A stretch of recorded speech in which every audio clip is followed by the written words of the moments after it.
Oh, shit.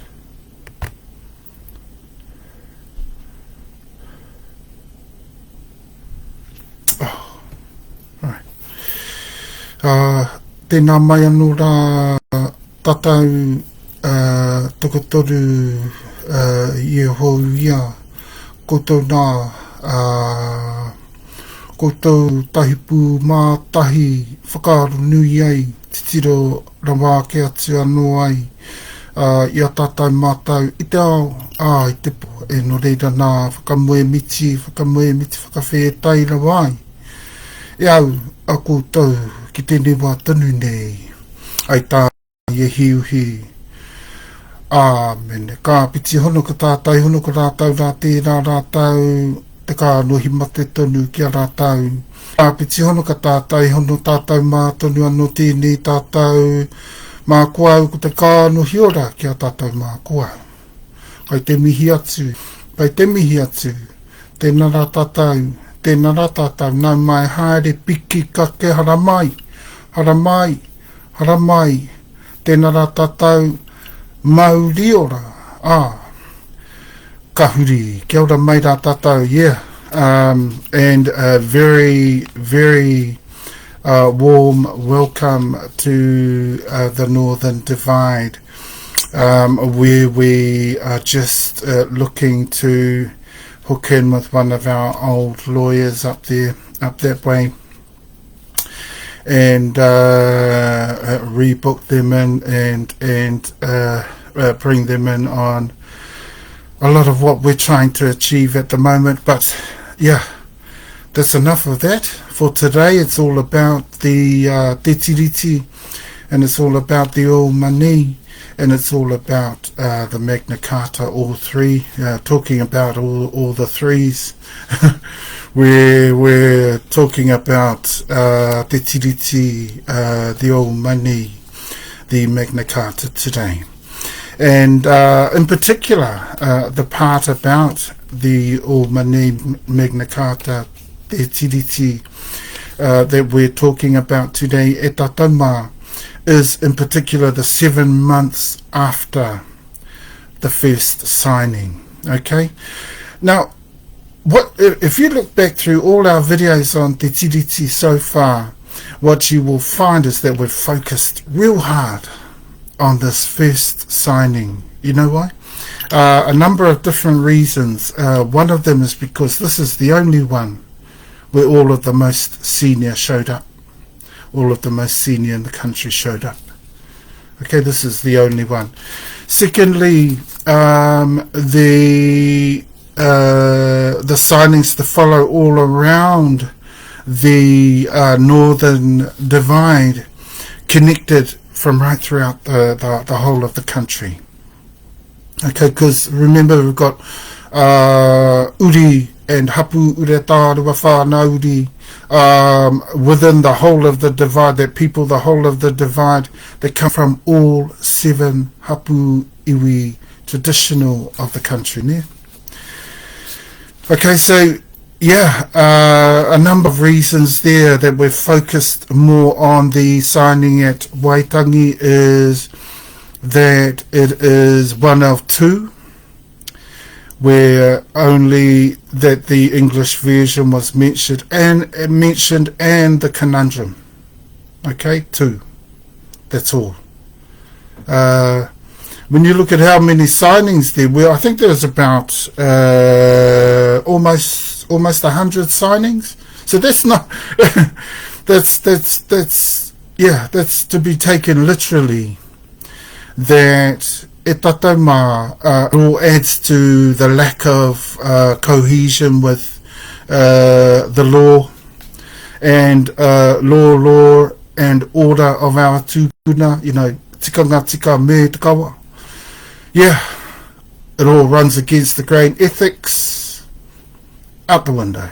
Ethics out the window. Now, transparencies nowhere to be found.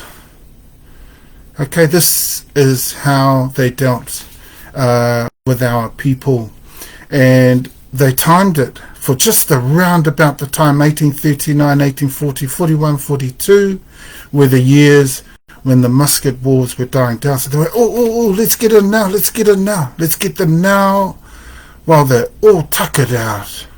They can't think properly. And, we pretty much got everything else over them. So let's get these signatures now. And, other reasons that there are, so very pivotal decisions, those ones. The other one where the English version was used, and only the English version, was Waikato Manukau. Waikato Manukau was the only signing of TeTiriti as well as Waitangi where the English version was used. But the English version in Waitangi was used in the evening. The conundrum was brought in, and though it was refused, though it was refused by our tūpuna, they still put it in. They still put the outcomes into the English version. Okay? But the thing to remember is, in particular in this signing at Waitangi, is one of the two areas where, in particular, our tūpuna were dumbed down in person. In person. Nothing was done in any of the other signings. Yeah, I think there's roughly about between 50 and 100 signings altogether. Okay? And all of the northern signings at Tatauma were taken by Hobson. Hobson and maybe a few of the others missionaries. I'm going to have a look at my record soon and follow them in terms of the findings around the different people involved and how many signings there were, the different places there were, the times, and the dates. And in particular, what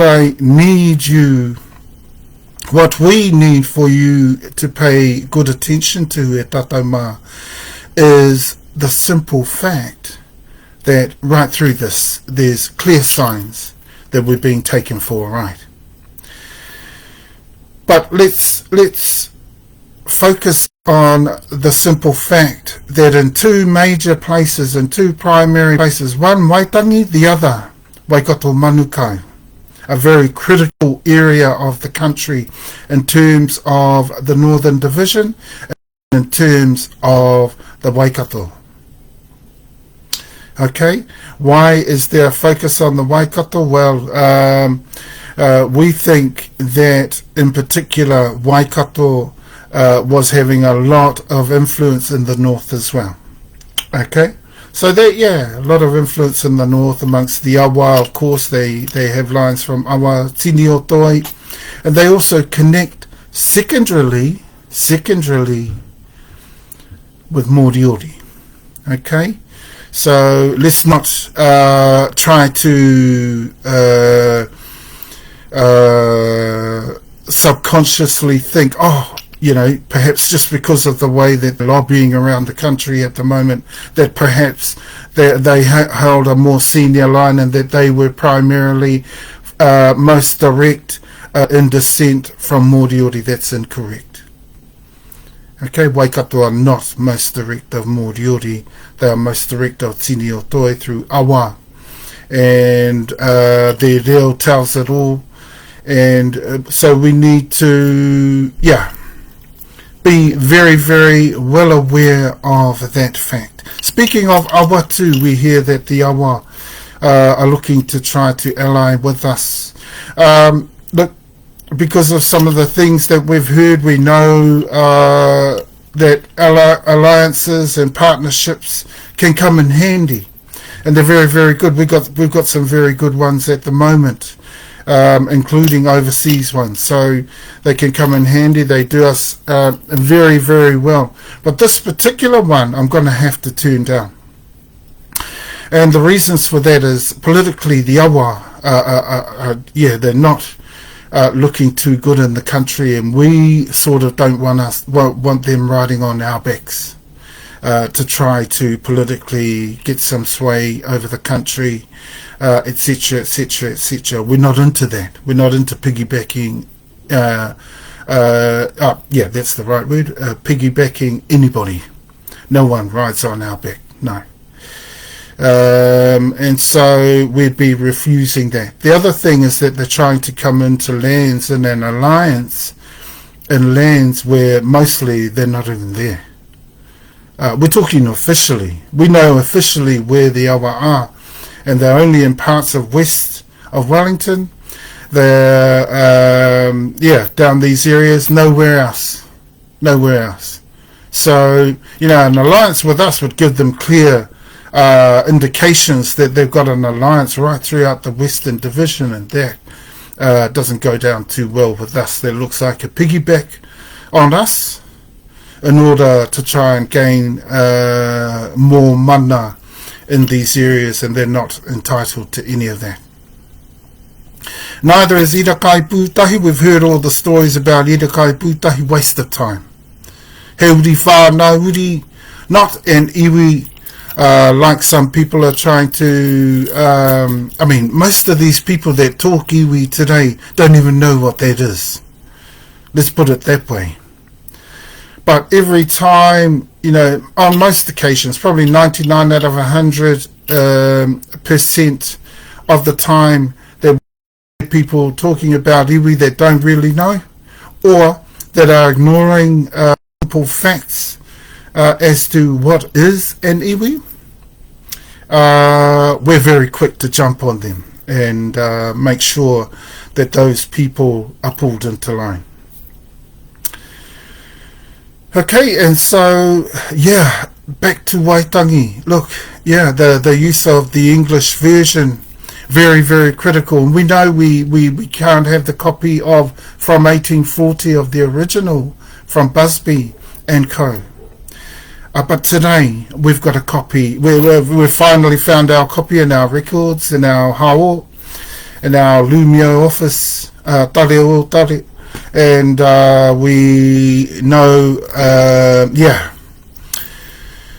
typical of translations, right over the last couple of centuries. We've read all of them. We've looked through all of them. They're utterly disgusting in comparison. Not one of them can translate word for word TeTiriti. They're all far too summary. And when you get summary with a document like this, tēnei kokou ohua, he kokou ohua tēnei, he puka. Okay?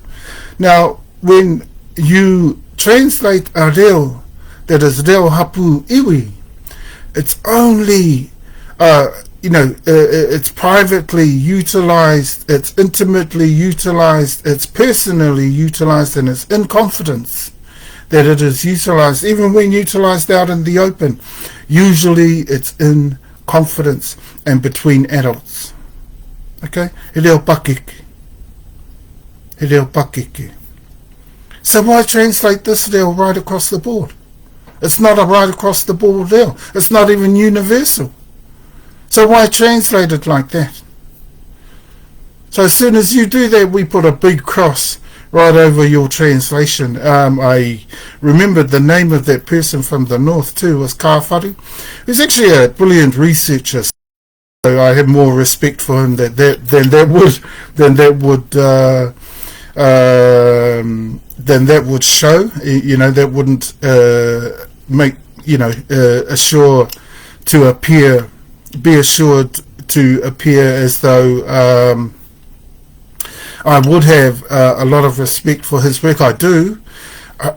Just his translation, it was too much like, similar to the original, similar to Busby's. And we've got a copy of one that's similar to Busby. So we're going to share that with you today. And look, e tatama, just so we can utilize this 2 hours really, really well. And get all our kōrero in without going over time. I'm still trying to do it because there's so much kōrero, I have much to get through today, so I'm going to try my best to get through it in the 2 hours and keep things moving along really quickly.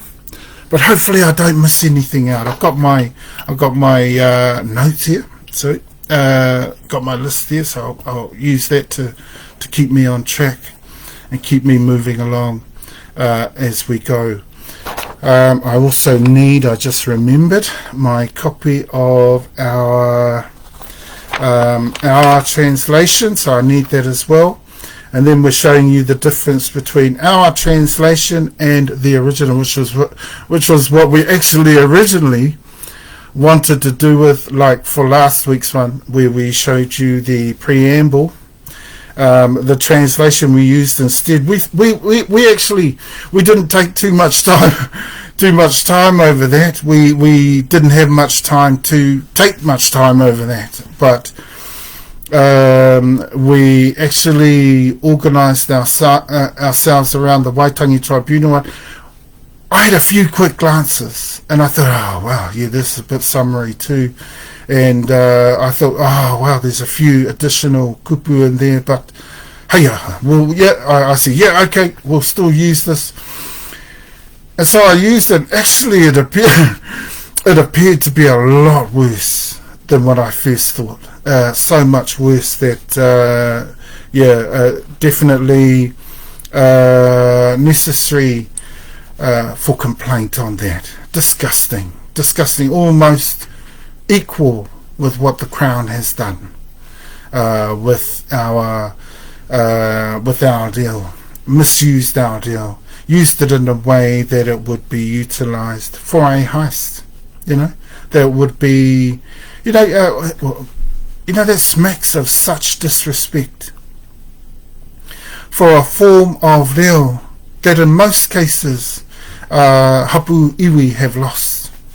Luckily, within our 3 Hapu iwi, the most senior of our lines through Moai Hapu iwi, luckily we've been able to retain our reo Hapu iwi, sorry.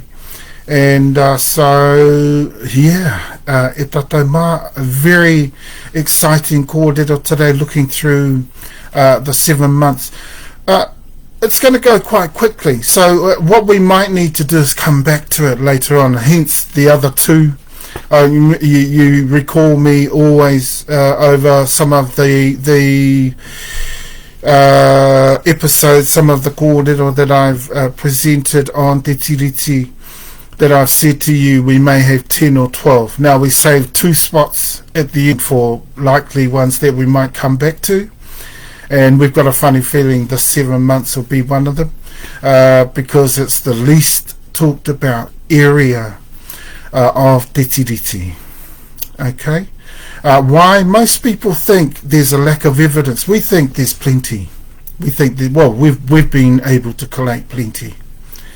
Okay, and so we're mind you, we know the reo a lot better than anybody else.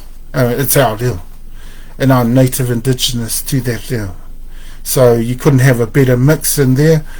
And there's no way in the world, e tātou mā, that we could not know any particle, any consonant, any vowel, any marking, tohu tuhi, te mea.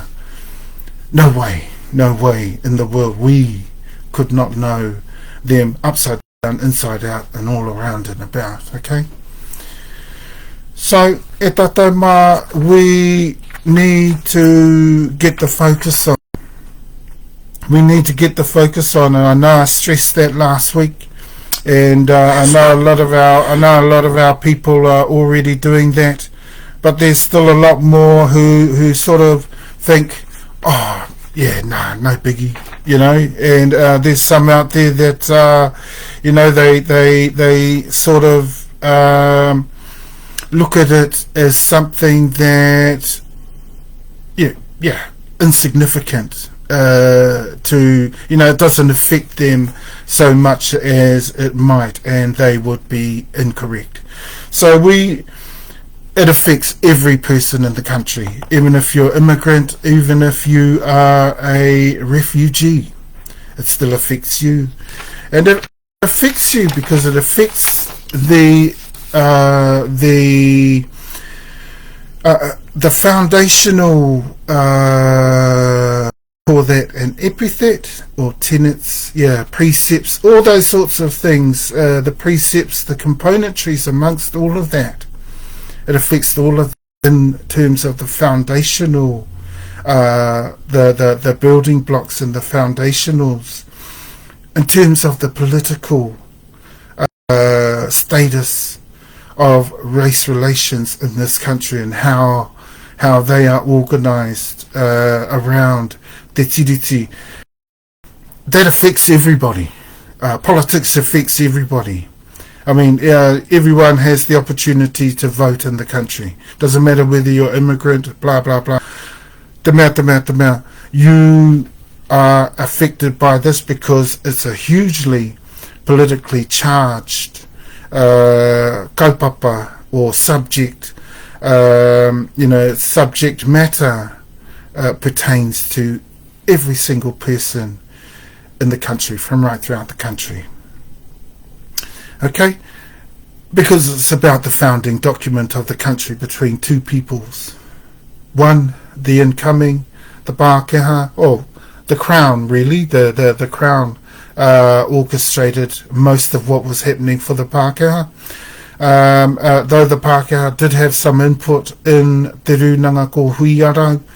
And the other thing is that the mana whenua in the country, all of the Hapu iwi, all 7, who were the exact Hapu iwi of 1769 as well, circa 1769, 1770, 71, 72, when Captain Cook arrived on our shores. Very, very well prepared too, I might add. Very, very, very well prepared. So he knew what he was doing. He knew, he set the strategy going forward. And that strategy didn't change much. Their political strategy in the country, it took a long, long time. 98 years up until the first signing of TeTiriti. And we focused hard on that. Because that's the one where we were involved. Okay, hard. We were involved hard in that one.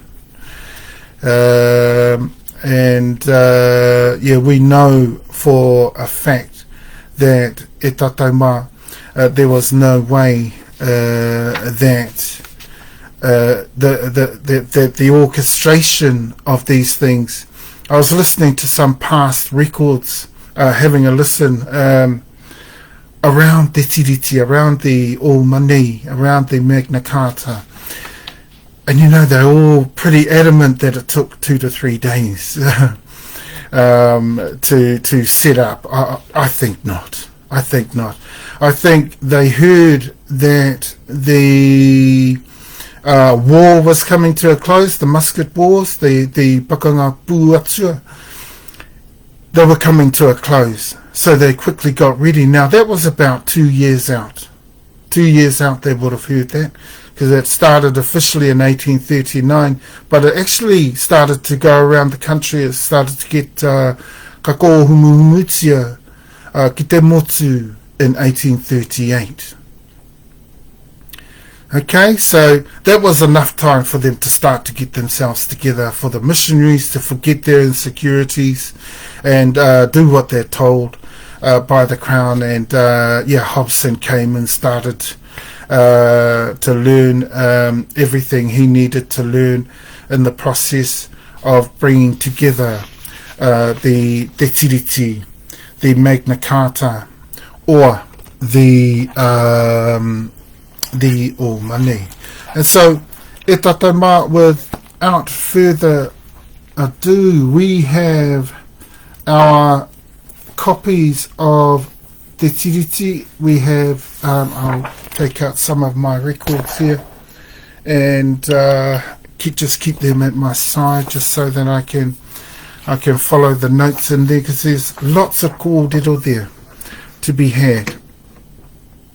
There's also lots of additional kōrero in the Waitangi Tribunal website. You'll be able to cite a lot of the kōrero there, and there's some there on the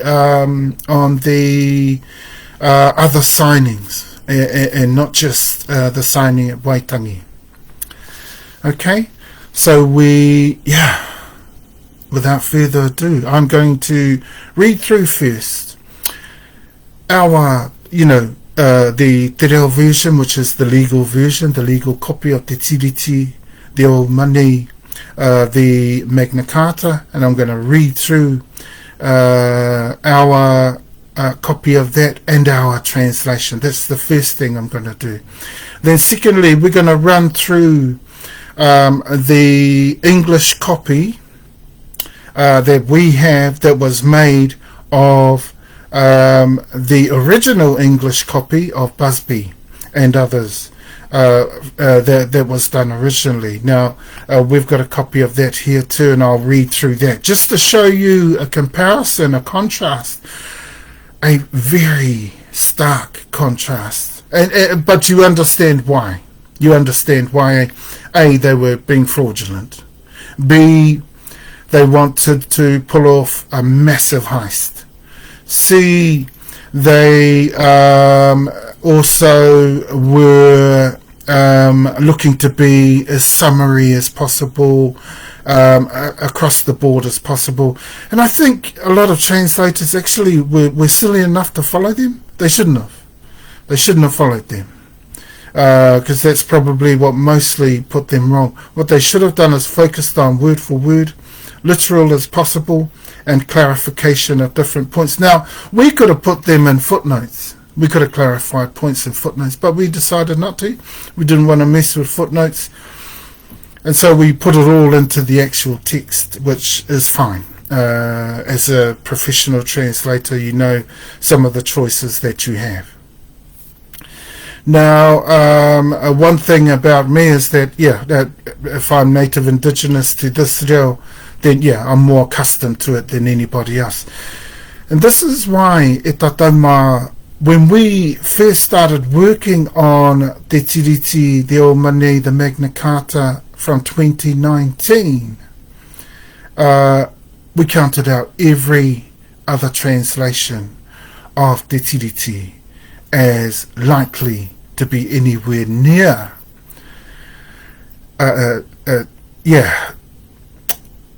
in fact, most of them were just absolutely appalling in being able to markedly define for us most of the whakapuaki of, ngā kōrero takoto, ngā kupu takoto, the expressions, the nuances, no one focused on that. Why? Because they couldn't. Why? Because it wasn't their reo. Why? Because this is reo hapu iwi, reo pakeke. O Tahumaakaakanuimatua o Tutura hapu iwi, Tawa hapu iwi, and Moai hapu iwi. And so, we need to remember those contexts in the whole of the argument around about, where we argue. I mean, because some people have argued with me that Apirana Ngata's one was right on the button and stuff like that. And I had to argue with these people. I said, he's way off by 60% around about. That's what we think. And blah, blah, blah, strange, some of the thinking of people. And I said, well, do you understand what reo hapu iwi is? Do you even know what a form of te reo is and what it does and how you utilize those forms of reo? And do you understand that forms of reo were only used at hapu iwi level? Okay, remember, we've only got 7 super tribes at hapu iwi level in the country. Okay, Moai hapu iwi, Tawa hapu iwi, Tahumaakaakanuimatua o Tutura hapu iwi, Māmoe hapu iwi whānauri. Mōreori hapu iwi. Awa hapu iwi. And te atiawa nui no rungaterangi hapu iwi. Okay, those were in circa 1769 the hapu iwi as well of the country. Okay, so let's run through it. Here's the legal document and its translation according to us. Remember, we define every word. We give the literal translation. We're the only ones who have been capable of capturing the literal translation of this document. Ko te tuatahi, ko ngā rangatira o te waka minenga, me ngā rangatira katoa hoki ki hai uru, ki taua waka minenga. Oh, sorry, I just remembered I haven't got the preamble here. I've got to go into another document source, so I'll do the preamble last. Sorry, we're going to do this back to front. Remember, we know the contra preferentum international law that legally, the only legal version is basically, that's what it says, is the indigenous native version to the country being entreated, okay, and the people being entreated. Okay, so we'll do the preamble last because I've got to go into another document source, grab it out of there, our one, and then translate that for you from there. Okay, ko te tuatahi, ko ngā rangatira o te waka minenga, me ngā rangatira katoa hoki ki hai, iuru ki taua waka minenga, ka tuku ra wātu ki te kuini o ingarani, a ke tonu atu, dash, te ka wanatanga katoa o rātou wenua, full stop. In the first, the sovereign chiefs of the confederation, with all those of the sovereign chiefs that did not join with that confederation, grant in absolute to the Queen of England forever dash governance capability that is of the same in capacities as that exists presently in their lands. Just remember, after we go through these translations, and I've done the comparison with the English translation taken from Busby's, we're going to go on to a timeline of what's happened to these documents. We're talking about all of the documents that were taken around the country and signed by the various groups around the country. The whole 9, we will run through a timeline through there, and then we will come to the actual 7 months and the actual signings, and we'll run through that lastly. Okay, am I on track? Yes, I'm on track. And we've got lots of different additional kōrero to add on along the way, according to my notes. Okay, ko te tuarua, ko te kuini o ingarani. Someone asked me, so can ko mean in? And can it mean in? And we said, well, literally, yes. Yeah, literally, yes. In this context, yes, because when you're speaking about, when we're talking about ko te tuarua, in particular, what we're talking about is all the contents that are in the second article. Yeah?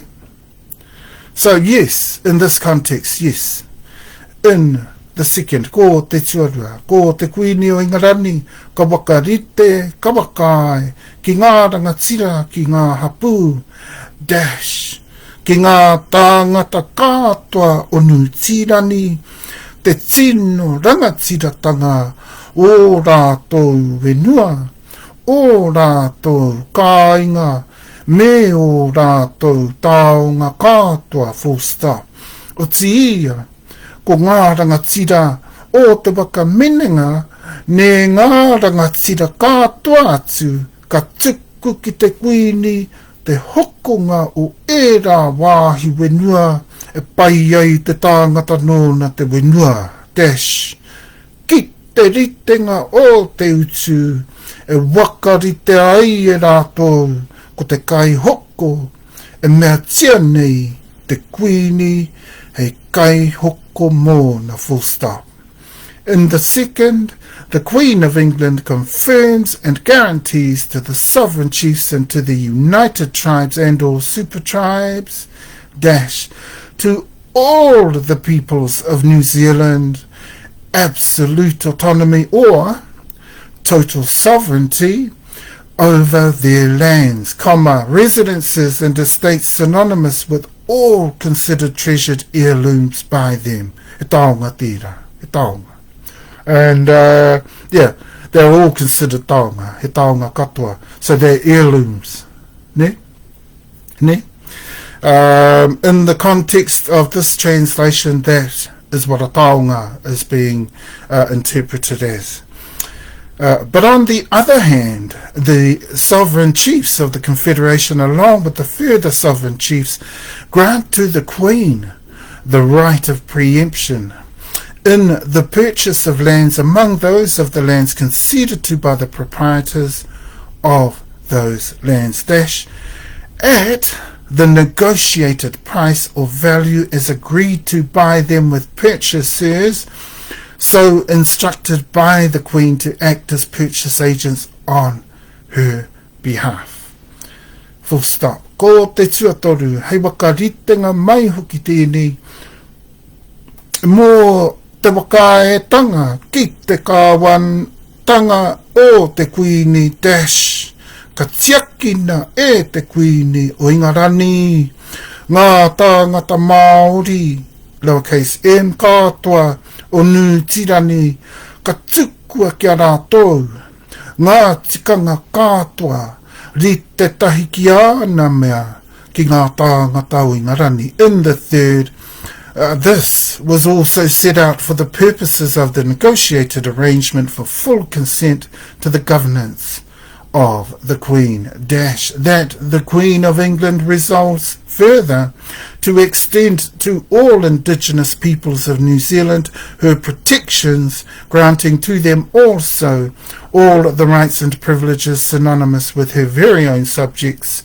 granted to the peoples of England, and full stop, and there's our little wee error there, putting in the commas there where there aren't any on the originals. You shouldn't do stuff like that, but we didn't realise we had done that. I just saw that a couple of weeks ago. Now, you've heard it right here. The fourth article, we know that he whakaritenga Māori tēnei, and we're talking capital M, Māori. That's what that says, and just culminating everything entreated within this document, this kokouohua is entreated, totally within customary terms, law and order. Okay, it's kind of, but funny thing, they call us Māori. Within that, they had some guts. Because I don't think many of our tūpuna mātua really liked that name in that time. So they had some guts doing that. They possibly said that for the selected few. They were sort of, quietly accepting of, different ways that they saw us over different times. Now let me get into my hao connection in order to access the preamble, and we'll go through our translation of the preamble in just a few moments. E tātou mā. Lots of other reasons for the signing at Waitangi, why it was such a special one. To have the seniors there is a biggie. And they were well prepared for that. Okay? You can't tell me that they organised the stuff in 2 to 3 days. You can't tell me that. I'm not silly. I know this now better than anyone in the mutu. You can't tell me that. Okay? Now, missionaries, 1814, I think there may be a few that came through a bit earlier. 1814 roundabouts, and by 1818, 1819 they were translating the and bringing to life slowly the Pai Pera Tapu. Terrible translations too they were. Okay, and they were starting off those. Now, they didn't do that officially until around about 1868, as you all would know, if you'd have watched some of our other videos where we touched on a lot of that stuff, a lot of the Paipera Kuroitu,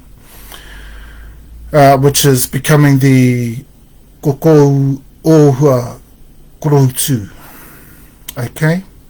Now, and where we touched on a lot of the literal devices and literal forms utilized from right throughout the Holy Bible, in other words, for those of you who are a little bit confused as to what I'm talking about. Our Hapu iwi is currently working on a translation of the Holy Bible, and the first Hapu iwi to do so. Actual Hapu iwi, okay? Even the 1868 version was not particularly Hapu iwi and was not particularly Western Divide. So it was not, Northern Divide. So it was not a version that gave way to, in particular, a northern dialect as such. It tried to conform to rules of a Reo Matua, and that's why our first translation is going to be a Reo Matua one. So that when people check out our Reo Hapu iwi one, so this Reo that we're working on here, we're actually doing a Reo Hapu iwi translation of the Bible in order to produce one in that particular Reo, which in the process of looking at, we realized we had to produce another one. So that's why we're producing the Kokou Ohua Kuroitu, and with that particular version in Reo Matua, or universal form, Reo Matua. We call that just quite simply Reo Au,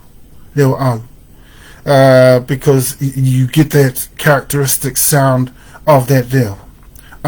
It's got to be Reo Matua. Most of our waiata you hear like that, most kaikōrero you hear speaking that Reo. It's such a universal, all the universal platforms, ko te Reo Matua te reo.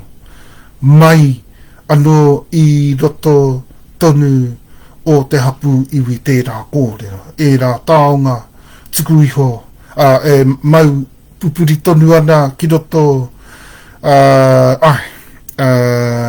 ki roto ke tonu. And so we have a luxury of such taonga within our reach. In order for Tutura natives, we're brought up on Reo Matua, Reo Hapu iwi, and that's a whole total variety. There's not just a few changed letters to show you which Hapu iwi you come from. There's no. It's a whole different variety of Reo. So that's not a dialect, but it does have dialectual componentries, super tribal componentries. In fact, Hapu iwi, Hapu uretārewa have the same thing. Okay, why? Because they have an uretārewa. That's simply why that is. Every Hapu uretārewa that you have produces one. Okay, that one Reo does not make you an iwi. That's the fable that went around the motu, came from out of the tūhoe. Pakiwaitara noi ho tērā. Pakiwaitara. Okay, one Reo does not make an iwi. That would mean the same as saying, we're just like the Pākehā. And I'm pretty sure tūhoe are pretty keen on being just like the Pākehā. Okay, that's fine with us if they want to do that. But kei te he rātou. Okay?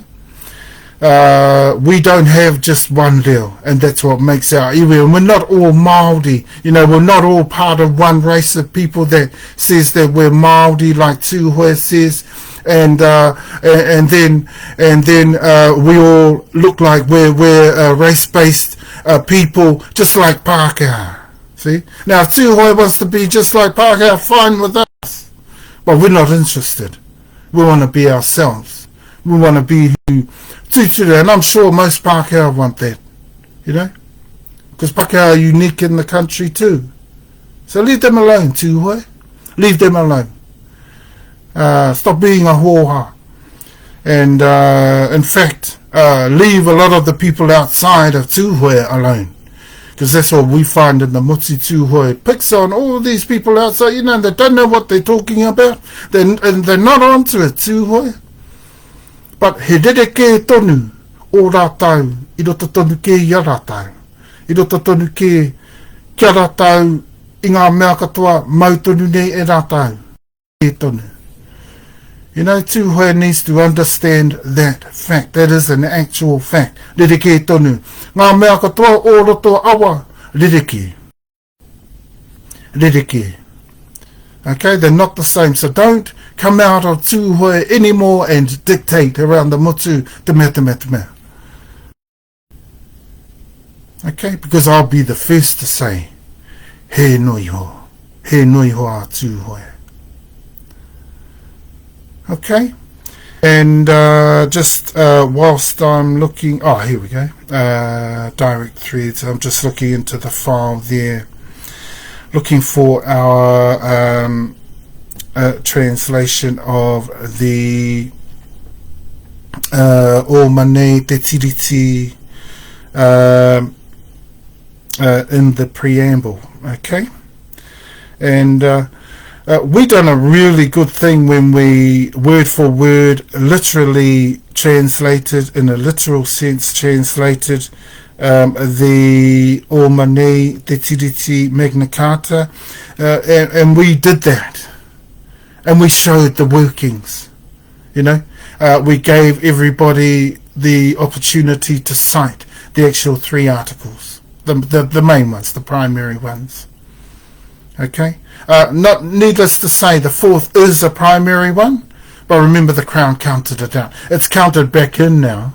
I need to additionally say, it's counted back in now. E tatauma by law, they counted contra preferentum back in. So that's an awesome thing, eh? Waitangi Tribunal has pointed that out, and so. Yeah, we've got our copy of, in the preamble, we've got our copy of the English version of the TeTiriti taken from Busby.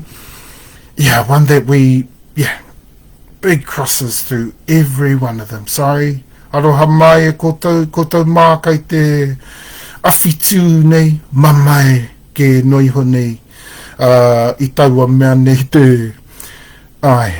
We crossed out everyone because they're not literal enough, they're not defining enough, they're not definite enough, and they don't give us a totally focused view, to view either of exactly what we're talking about when we're talking TeTiriti. Only our copy does any of that. Okay, and so we'll run through that Pākehā version in a moment, but just before we do, e tātou mā, I just want to hold up to the screen there, a copy of the map of the, I just noticed that we've got one here amongst the records that I've got here. You'll notice the colours there on the eastern, around the eastern borders, the grey around the western borders, the chakra or the light green, including the top of the south. That's Taranaki Aotea, Rohepōtai, part of Waikato, southern North Island, and up to around about Poroporo, Cape Town again, or around there and up under the Taupo Nui Atia area, right up and joining back up into Kawhia, Mokau, around that area of Waikato, and back down the west, including the top of the south. That's the Western Division. The blue area, of course, the Southern Division, that's where we're going to next week. We're going to talk Southern Division next week. Okay? And, of course, the North. The yellow. Yellow for the stars. It's always been a tūturu colour for the stars. Yep. Some people want to see if there's a relationship between that and the Star of David. We're currently looking at that to see if there is, and there probably is. There probably is. We're so closely related to King David of old, being Cushite. And so the 12 tribes of Israel, the Israelites, and us being basically one people. Basically.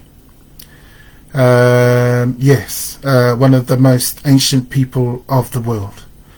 So they want to know whether the yellow has significance, because his star originally was yellow. Apparently. The grey there, what did we talk about in the TeTaiTokerauAukatiTai last week? We talked about, let me produce for you some of that more in-depth kōrero, detailed kōrero around the Eastern TeTaiTokerauAukatiTai, the Eastern Aukatitai. Yeah, the moon, the colour of the moon. Quite simply, that's what that. But it relates to, I mean, we've talked about the clay. We've talked about precipitation around the area. We've talked about the plentifulness of kai. And amongst the best of kai around those areas, around the grey area. So the moon, the seasons, the signs, the star, the signs, the weather patterns, and what they give us from right throughout the calendar year. Huge in the east, okay, for the tides and also from the land.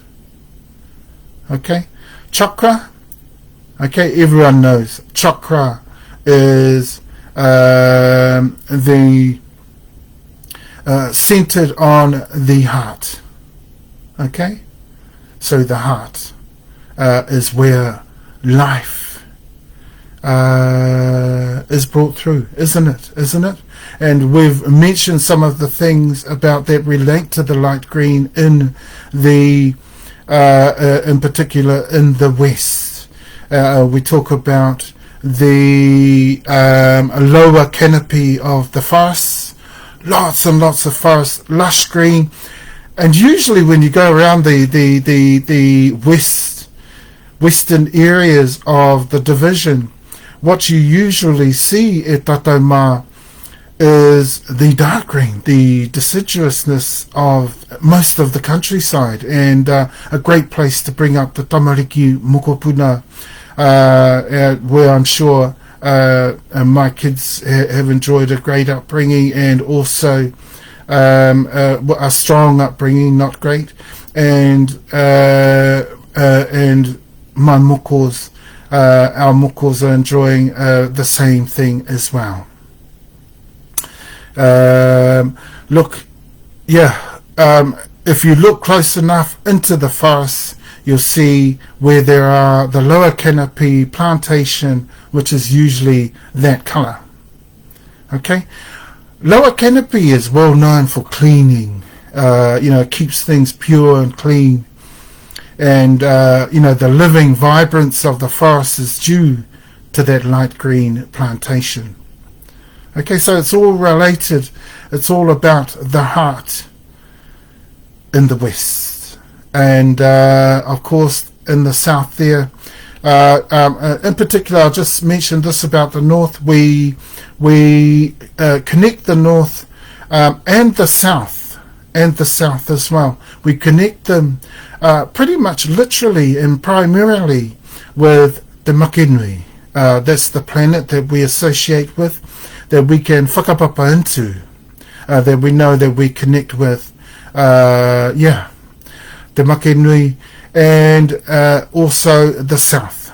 We connect the South Island with Te Makenui, where the main colour actually in Te Makenui, so Te Makenui is a star, so it's a planet, and among the I think it's the Pleiades, and we have the South, the Southern Division, that is also highly connected with Te Makenui, because the main colour of Te Makenui is the blue. We also associate the blue with Ranginui, and of course, you know, for our island brethren and sistren, of course, we have the connection with Tangaroa, Te Moana, Tai Moana. We need to mention that in there because we have very close affiliations in the country as well with a lot of our Moana Pacifica people, the Te O Tū O.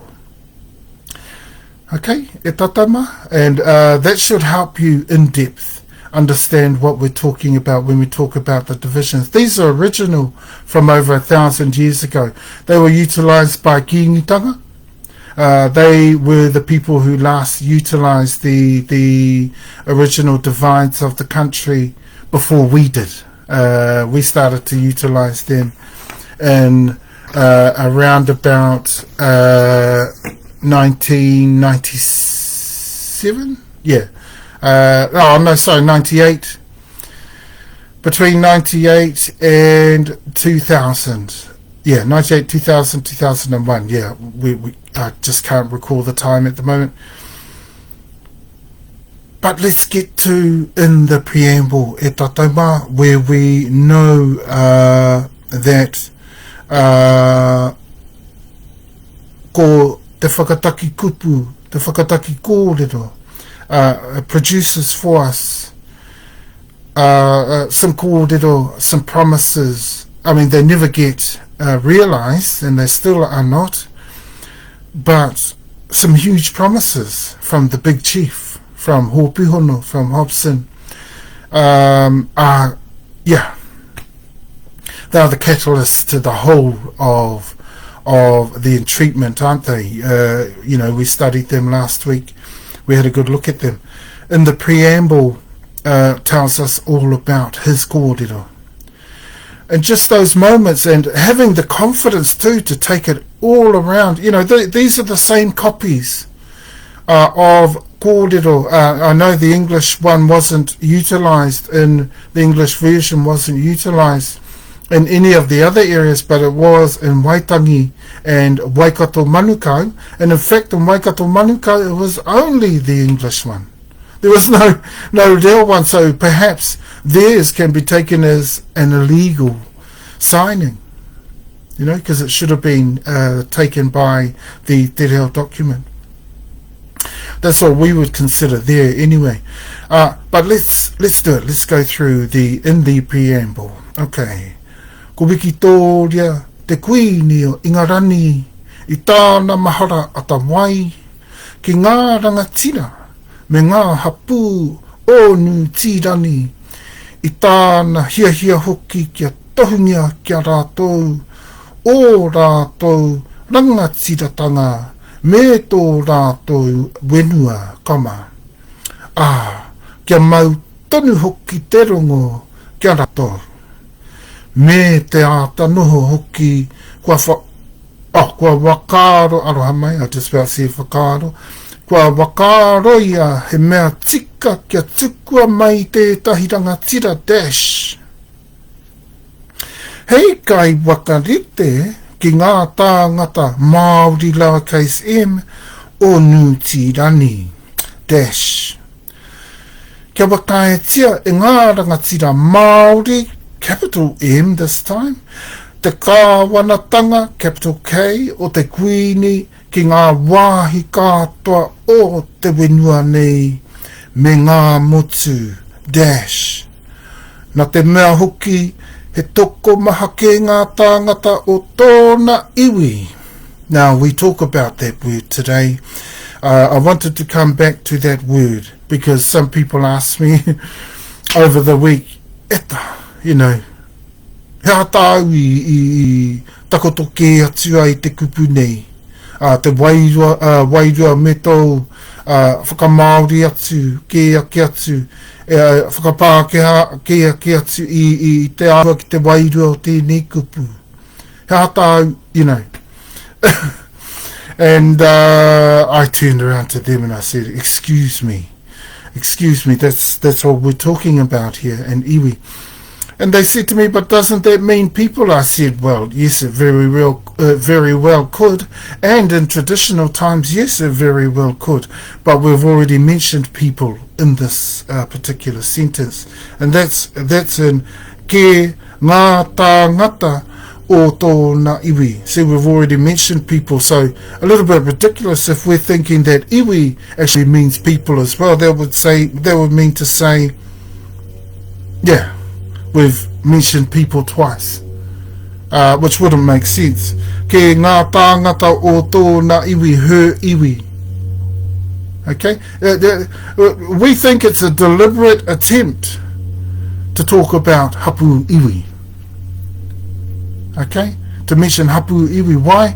Because those hapu iwi that were there, and in particular that were chiefs, were ariki of the hapu iwi, though junior, would have been very happy to hear some sort of mention of that.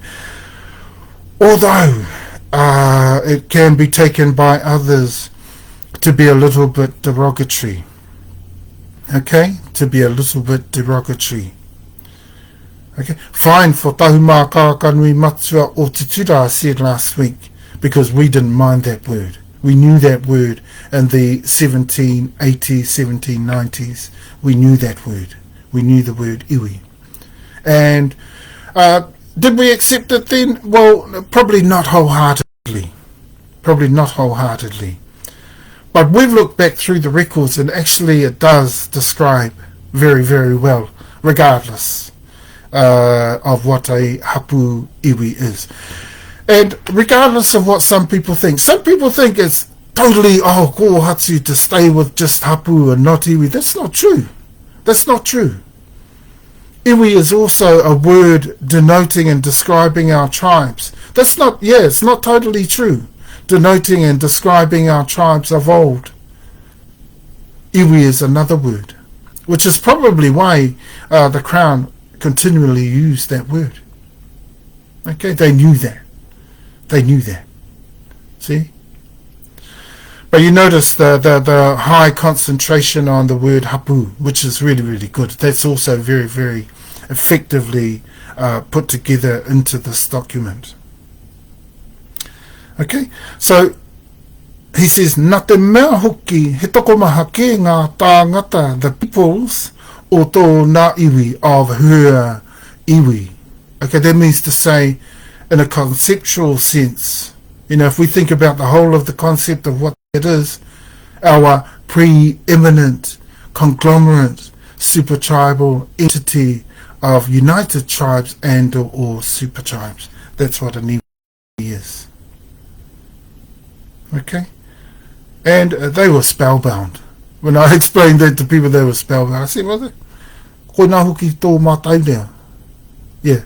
Koe nā hoki tō mātau reo. Koe. You know?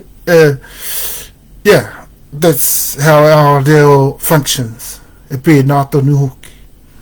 Kua noho ki tēnei wenua, e haere mai nei. In the preamble, Victoria, Queen of England, in her forthright obligation / commitment to duty of care towards the chiefs and the united tribes and or super tribes of New Zealand, and in her desire to preserve, proclaim, reinforce and guarantee to them their sovereign right to chiefship absolute of their lands, derived forthwith, lasting peace, goodwill also, that conjure synonymously with neighbourly / community focused living, has resolved it only appropriate that she appoint a further sovereign dash as negotiator with the indigenous peoples of New Zealand dash till the indigenous sovereign chiefs resolve to consent to the governance of the Queen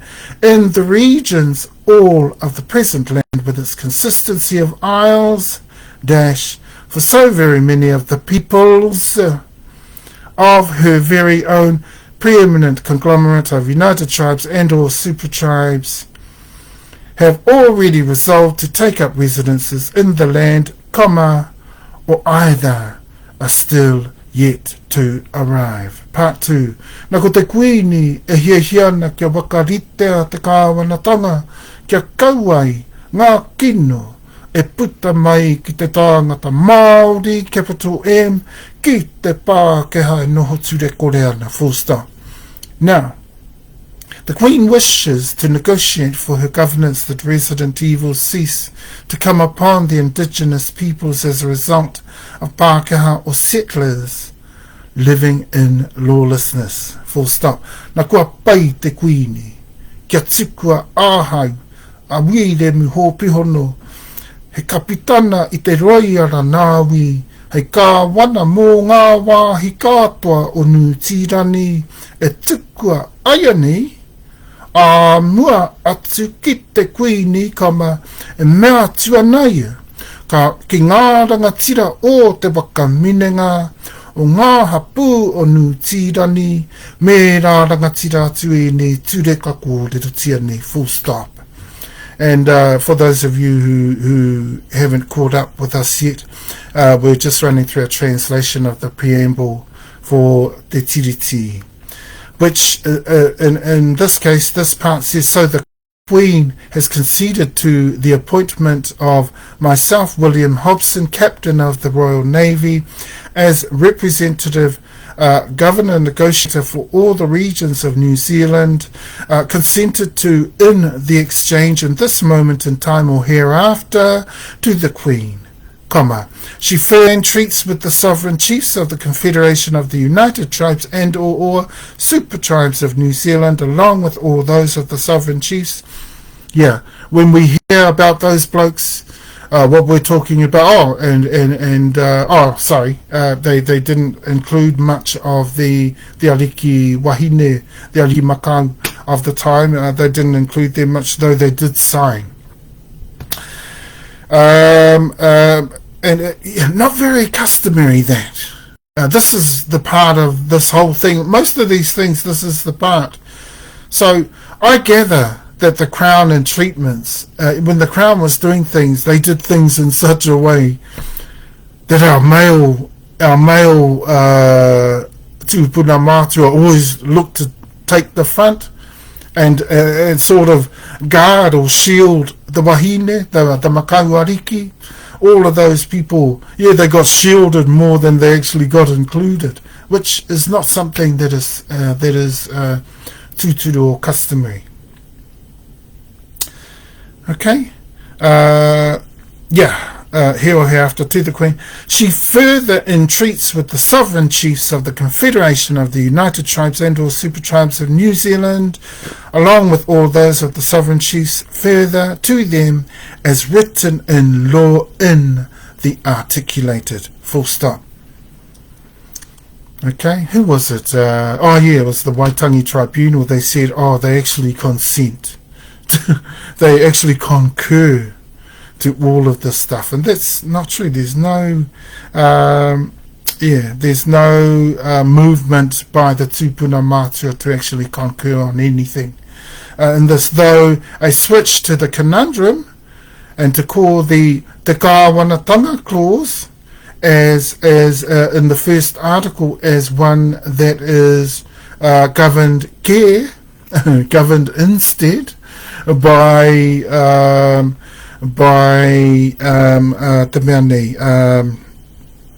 rangatiratanga or mana rangatira, okay, or self-autonomy, okay, which in the evening, as we all know, they said to our tūpuna, that is totally what governs te kāwanatanga that we were talking about there in the preamble.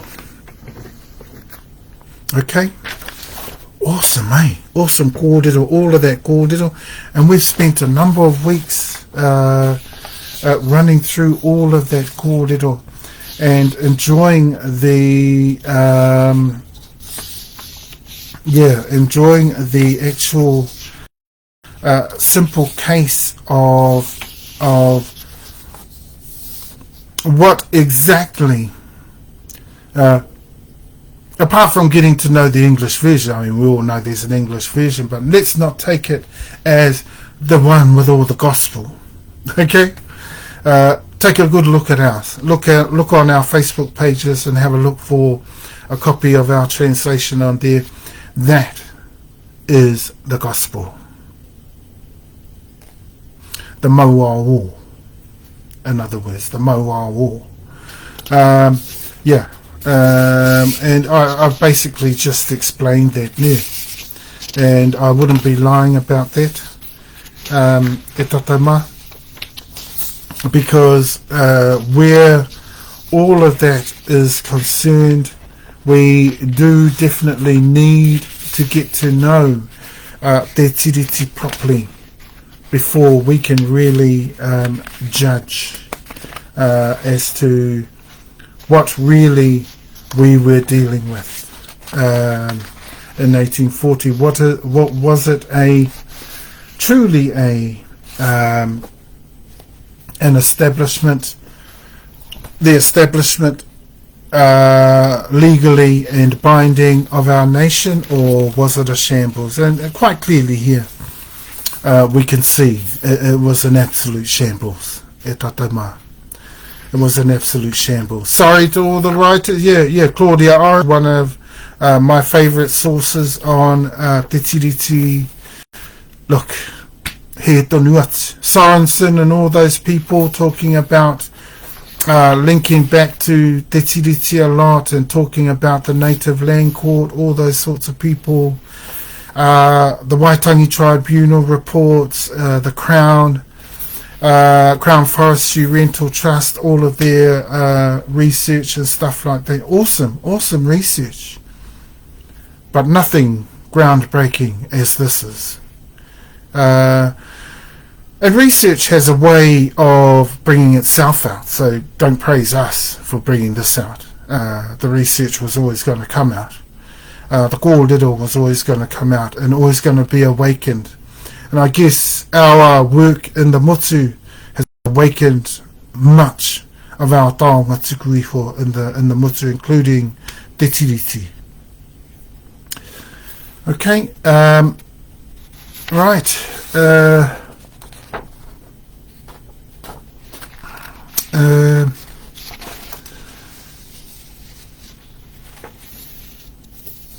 I think, this is the one. This is the very word. In the second. Okay. And hang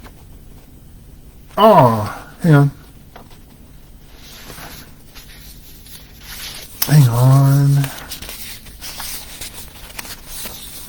Sorry, tatama, I've got the wrong records. That's another copy of our one. I will just look into my folder again, because I know they're here, because I've already cited them and read through them. Oh, here they are. Here they are. And I will just run through these and the timeline of what's happened to those documents over the years. But firstly, e tatama, let's get a good comparison, a good look at what the original deal was said to have been pertaining to. So interesting, so very interesting, that Yes, that's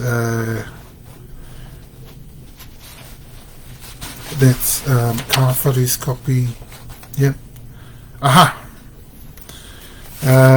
This is the copy that was made out of TeTiriti from the, said to have been made out from the original English version. It's a pity. Most people that translated the document actually, yeah, they were pretty well influenced by this one, which is totally across the board, and it mentions a lot of things that are not in there. You can see why the tribunal was so well influenced.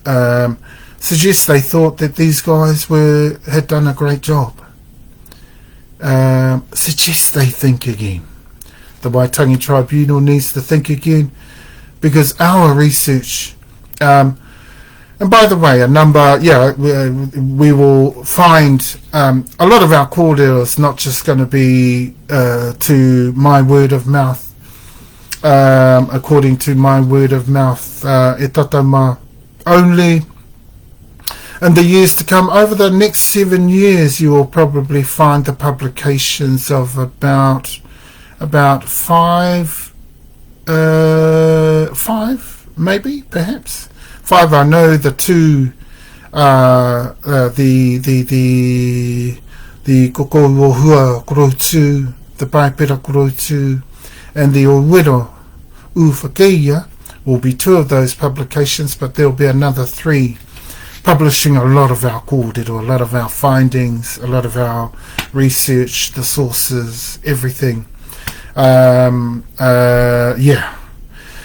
All the writings that there are, all of the evidence we're going to be publishing, starting with the next 7 years. We will look into that, including my MA, including my PhD. We'll probably get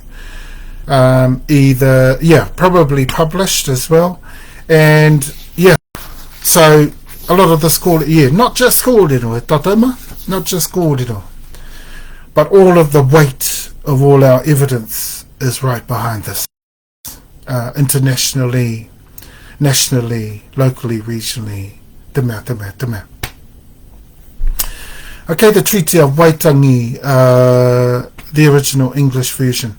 Her Majesty Victoria, Queen of the United Kingdom of Great Britain and Ireland, regarding with her royal favour the native chiefs and tribes of New Zealand, and anxious to protect their just rights and property and to secure to them the enjoyment of peace and good order, has deemed it necessary in consequence of the great number of Her Majesty's subjects who have already settled in New Zealand and the rapid extension of immigration both from Europe and Australia.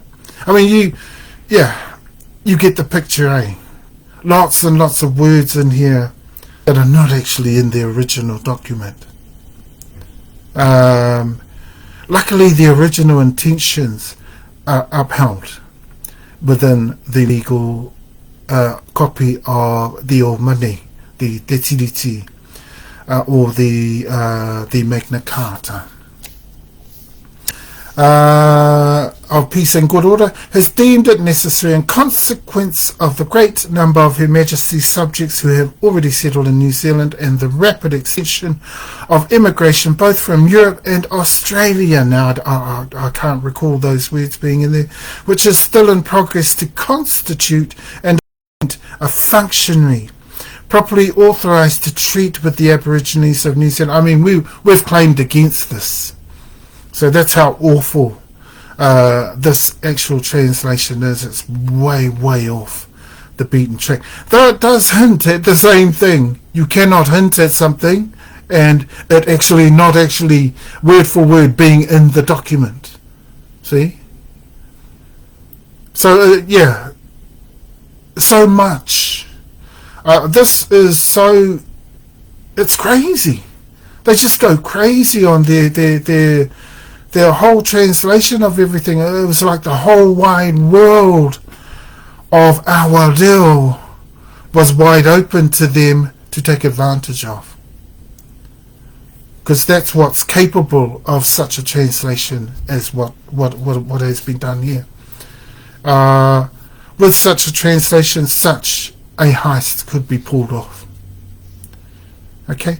With such utilization of our te reo hapu iwi,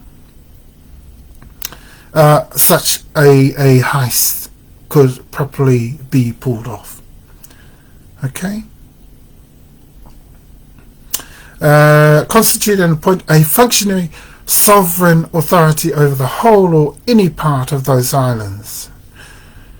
Dash. Notice all the context way out of context. Why? Because they don't know the context in te reo. We do. That's how we get the literal translation. That's how we can hold it down. Notice how they're not holding anything down. And this is the preamble. Totally different, eh? Yeah, you look at the comparison, they're like going in that direction instead of in this direction. Okay? Remember, this in te reo is a straight deal. It appears to be a straight deal. This is no straight deal. This is airy-fairy stuff.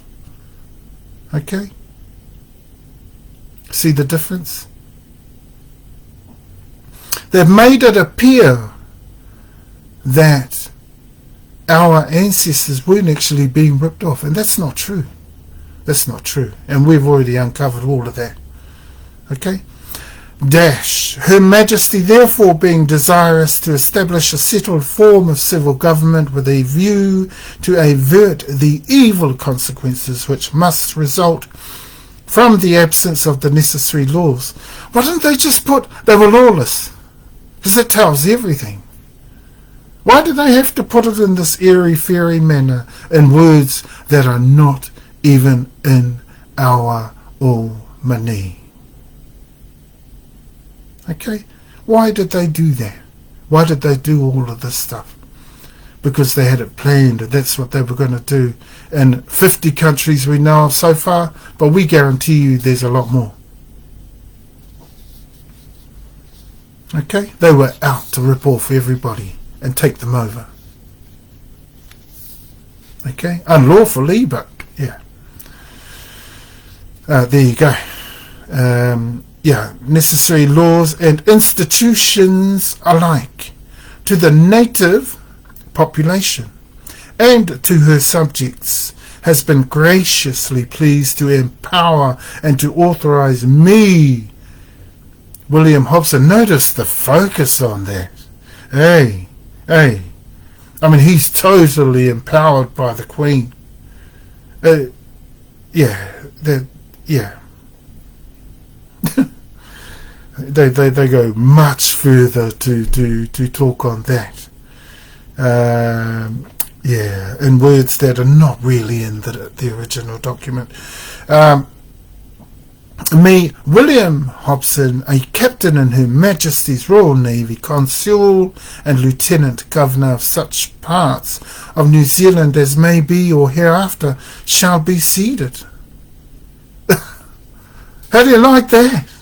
Shall be ceded. That's not what they said to our tupuna. That's not what they said. They said, etuku. Ayane a mua atu ki te kuini. That's what they said. Okay, this is what they said in their English version. As may be or hereafter shall be ceded to Her Majesty to invite the confederated and independent chiefs of New Zealand to concur in the following articles and conditions. So they were pretty confident, eh? They were a pretty confident lot. But that's the comparison there. I mean, you get the comparison, eh? You get the comparison there that we're drawing. Quite clear. We've already claimed against the TeTiriti copy, and we for certain are definitely making sure of the complaint against the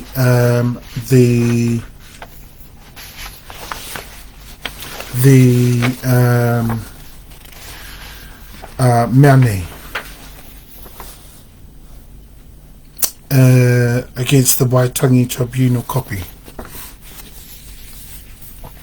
Okay, which could be the same one. If we have a good look, we haven't had a good look yet. But that, yeah, terrible, terrible. No one ceded anything. No one ceded anything. See, they were snapped. They were snapped out. Okay, and so there were 9 copies of TeTiriti written out. That is the Te Reo version, and probably only one of the English version, but they don't include that amongst the sheets. So there were 9. Yeah, close to 100 signings around the country, hastily, obviously, taken across the motu, hastily. Okay, and so we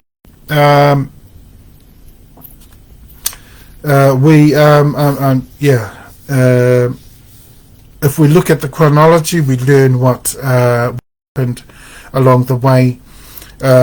Most of the kōrero here is pretty bang on, you know. So for once we get some bang on kōrero. Here we go. 1840, the original document was signed by Governor Hobson Rangatira at Waitangi in the Bay of Islands on 6 February 1840. Copies also signed by Hobson were sent to various parts of New Zealand to obtain the signature of other rangatira to extend the sovereignty of the Queen over the whole country. Now, they're saying sovereignty. There is no clear indication that our Mātua Tupuna actually agreed to sovereignty. We know that we understand ourselves culturally that customarily that would never happen. Okay? That would never happen. When you look at how interestingly that everything was organized, you see the unethical ways in which they operated. You see the lack of transparencies. That tells you that it is likely that mana rangatira was not ceded, and we understand that in the original intentions, which is why our tupuna signed in the first place. Notice that only 2 times the English version was utilized. Okay, so yeah, no one has signed this TeTiriti OuMaanei MagnaCarta in agreement with the conundrum, in agreement that the kawanatanga, in the nuance we've explained so many times now, through Article 1, means the same as rangatiratanga or mana rangatira, because no one gives up there. Not one of those chiefs that were there, not one chief that wasn't there would have ever done that. So our tupuna continued to sign the OuMaanei, the TeTiriti, in the knowledge that it was taken as the upfront understanding of our tupuna mātua, that they were signing in recognition of the original intentions of TeTiriti. So right throughout this whole 7 months to follow the first signing, that's what happened. That's what happened. They might be saying here, for the record, that what happened was that the sovereignty of the Queen was to be taken over the whole. That was their understanding. That was Hobson and the others. That was their understanding. That was what they carried out. That was how they applied everything to the motu. Even through that 7 months, they applied the how can I put that?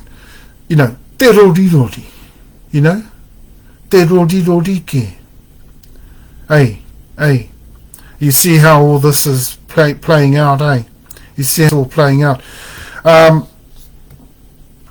No one signed over sovereignty. We understand what the original intentions are. We need to go back to those. And those people that wrote this chronology need to rewrite it at some point in the future, because this is false. No one allowed the Queen's sovereignty over the whole country. Okay, a printed sheet was also signed. 1841, the treaty documents narrowly escaped destruction by fire when the government offices at Auckland were burned down. Yeah, such an important document. You look at the callousness displayed around it. You look at the lack of transparencies, the lack of ethical. And when we've just focused on the illegalities.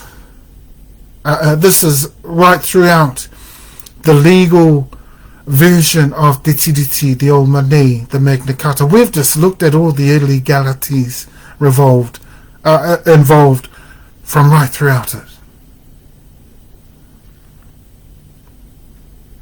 So let's keep that frame of mind as we run through this chronology. George Eliot, the record clerk, arrived just in time to rescue the treaty and the seal of the colony.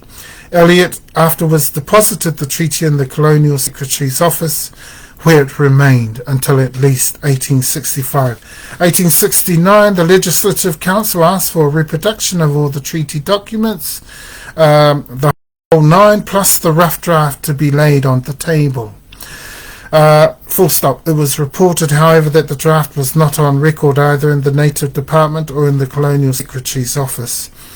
The text and translation were published for the Legislative Council with notes by W.B. Baker, translated to the Native Office. Notes on the draft of the treaty appear to have come to light during the next few years. So that perhaps whole incident there, that whole event, perhaps explains the loss of the original English copy. 1877, the government published facsimiles of various documents relating to the treaty, the Declaration of Independence, 1835 as well, the draft notes of the treaty, and the 9 sheets of TeTiriti or Waitangi, 9 sheets of the legal document. 1908, the treaty was discovered in the basement of the government buildings in damaged condition, quote, presumably rat-eaten, unquote, by Dr. Hockin. The Department of Internal Affairs took charge of the treaty, and it was sent to the director of the Dominion Museum to see if it could be restored.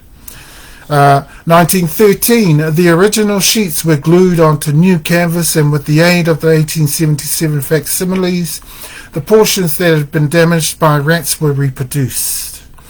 Once restored, it was placed in a specially, quote, made tin cylinder, unquote, which was kept in the strong room of the Department of Internal Affairs in the old government buildings. 1927, discussions between the Alexander Turnbull Library, General Assembly Library, and the Department of Internal Affairs were initiated about possible public display of TeTiriti or Waitangi. 1931, memoranda to Minister of Internal Affairs suggested relocating TeTiriti or Waitangi outside of Wellington following the 1931 Hawke's Bay earthquake. 1940, TeTiriti or Waitangi was displayed to the public for the first time at Waitangi as part of the centennial commemorations. 100 years later? Wow. If that was our founding document, we would have been parading it around pretty much the next day. Pretty much. To be paraded right through the country. They did that in a sense with signings, but they were just after more signatures. That's all they cared about.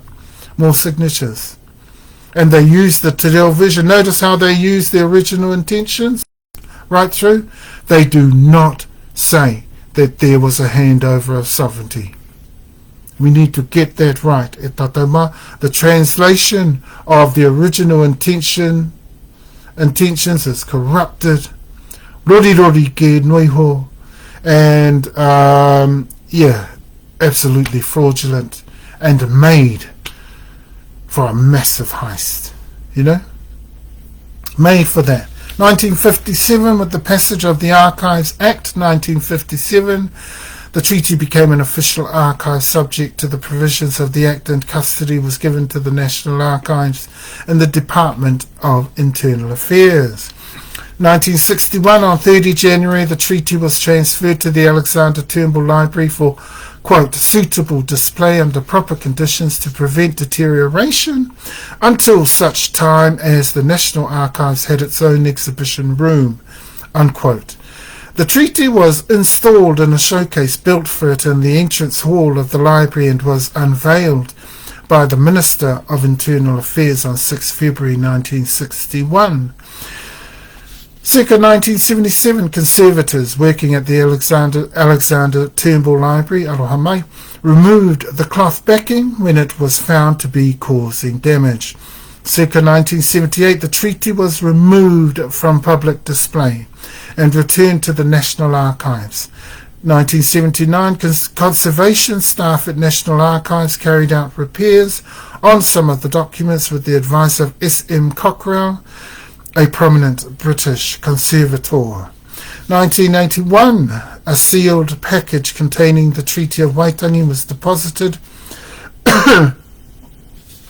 in the safe of the Reserve Bank of New Zealand by National Archives. December 1991, the Constitution Room was officially opened on 9 December, and the 9 sheets of TeTiriti o Waitangi, along with other founding documents of New Zealand, were put on permanent display for the first time. 1997, the treaty was inscribed on the UNESCO Register of the Memory of the World in recognition of its universal significance in world history.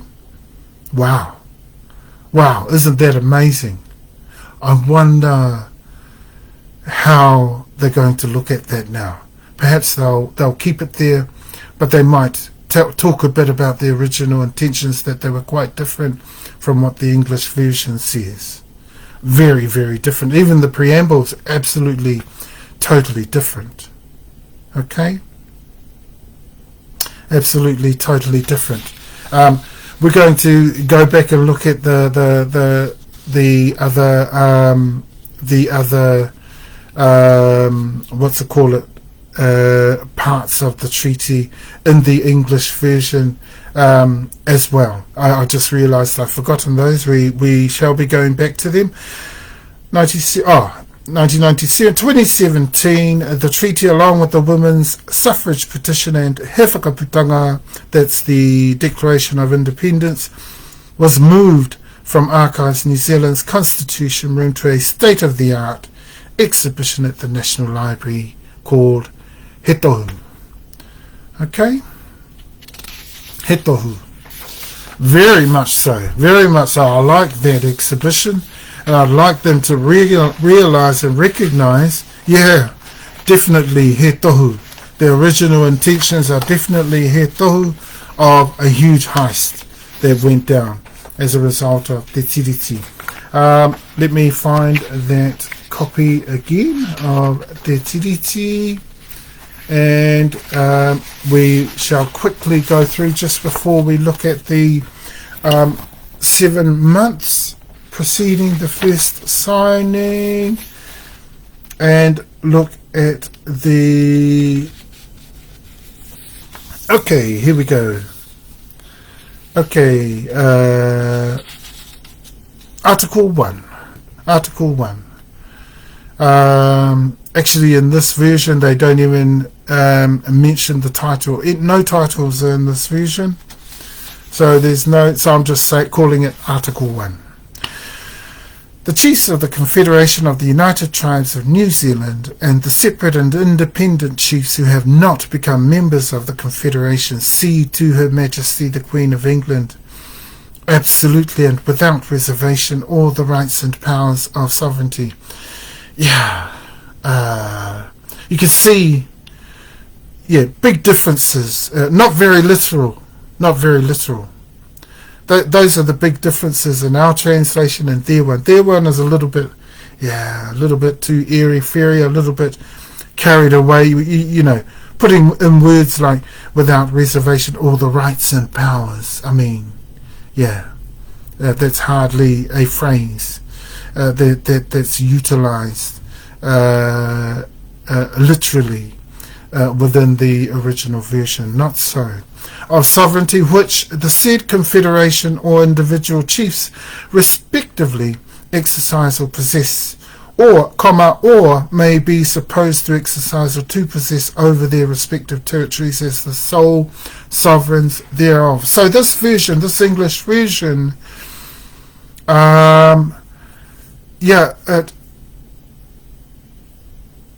this is what do you call it? Plagiarism. You know what plagiarism is? It's when you've unethically, they've made out a copy of a treaty through translation, the original copy being the Te Reo version. They've made a translation. Yeah.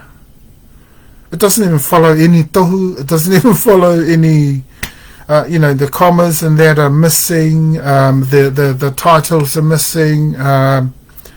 You call that plagiarism. That means is that it can be taken as not a literal translation of TeTiriti, not a translation worthy of notice. That's what plagiarism is.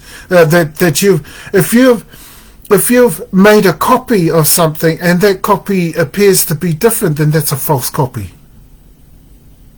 That's an illegal copy, and it's illegal anyway. And we recognise that. We recognise that through contra preferentum today, thanks to the tribunal. So that's all good.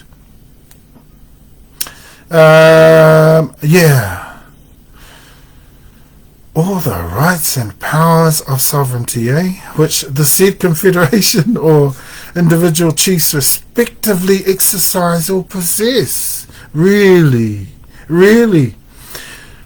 Or may be supposed to exercise or to possess over their respective territories as the sole sovereigns thereof. Article 2. The chiefs of the Confederation of the United Tribes of New Zealand and the separate and independent chiefs. Those words, I don't know why they've written it in that fashion. These are not literal translations. Who have not become members of the Confederation, cede to Her Majesty the Queen of England absolutely and without reservation all the rights and powers of sovereignty. That's not what happened there. We've just studied that. Okay? Over 6 weeks of study.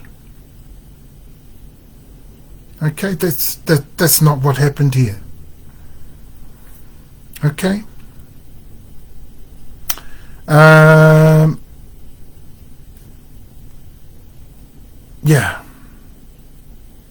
Her Majesty the Queen of England confirms and guarantees to the chiefs and tribes of New Zealand and to the respective families and individuals there. Where are some of these words coming from? Because they're not in the original version. And individuals thereof of the full exclusive and undisturbed possession of their lands and estates, forests, fisheries. Fisheries isn't even mentioned in there. Forests. I don't recall that being in there. Estates, yes. And other properties and other Where? Where does it say that? And other properties which they may collectively or individually possess so long as it is their wish and desire to retain the same in their possession, semicolon.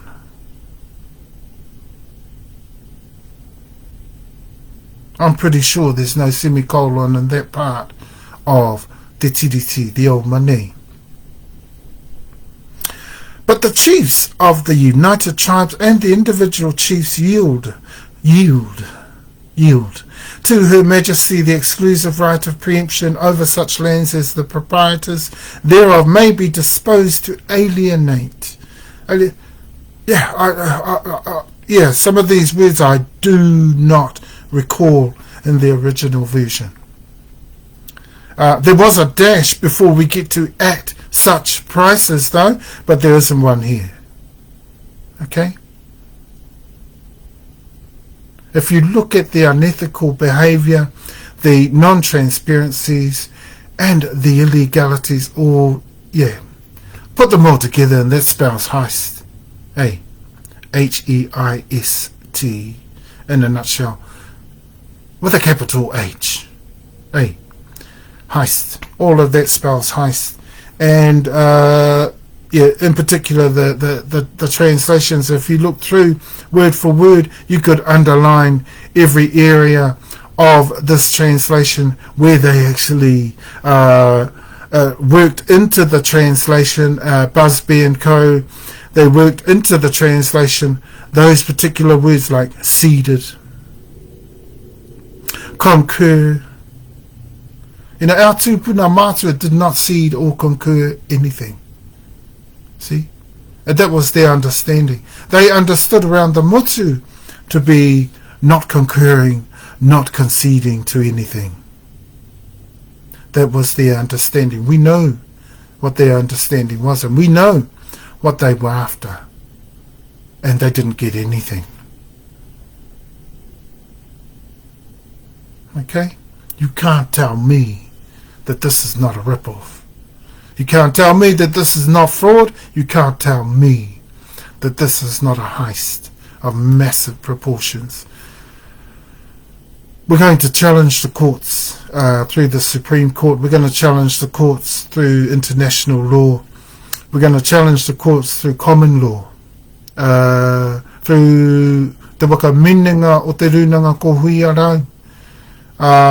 To challenge the courts to change their ruling on TeTiriti, that it was a fraud and, quite clearly a heist of massive proportions. We keep saying it, but it was. It was a heist of massive proportions. But the chiefs and the United Tribes and the individual chiefs yield to Her Majesty the exclusive right of preemption over such lands as the proprietors thereof may be disposed to alienate. Where's the comma?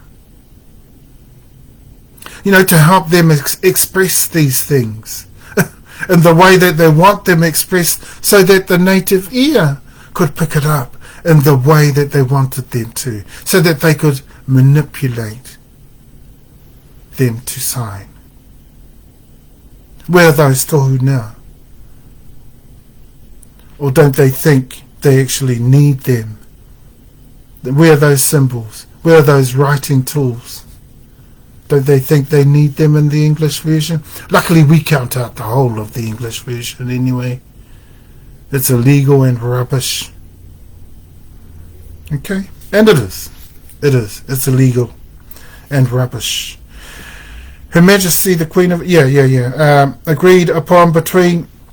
at such prices as may be agreed upon between the respective proprietors and persons appointed by Her Majesty to treat with them in that behalf. Full stop. In consideration thereof, Her Majesty the Queen of England extends to the natives of New Zealand. So they've done the same thing as the Waitangi Tribunal did. They did not translate the first part of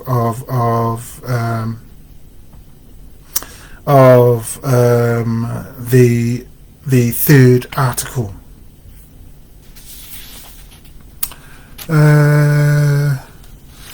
And then there's the last part there. We won't worry about the last part there because it's got nothing to do with the actual deal. It's just Hobson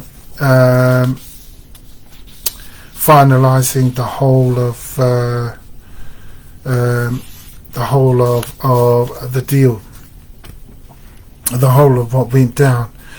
And of course we know the fourth article, the contra preferentum article. Okay, so we get to the 7 months after sheet 1 of TeTiriti is the Waitangi signing, and most of the northern tribal signings. Okay. Sheet 2, the MagnaCarta sheet signings of this is all of the Te Reo version, the main version. This is the one that everyone signed. See? Because no one, if fully explained in the English, no one would have actually signed this treaty. See, that's why they didn't put dash in the. Remember the first article? Dash. See, they put it in here.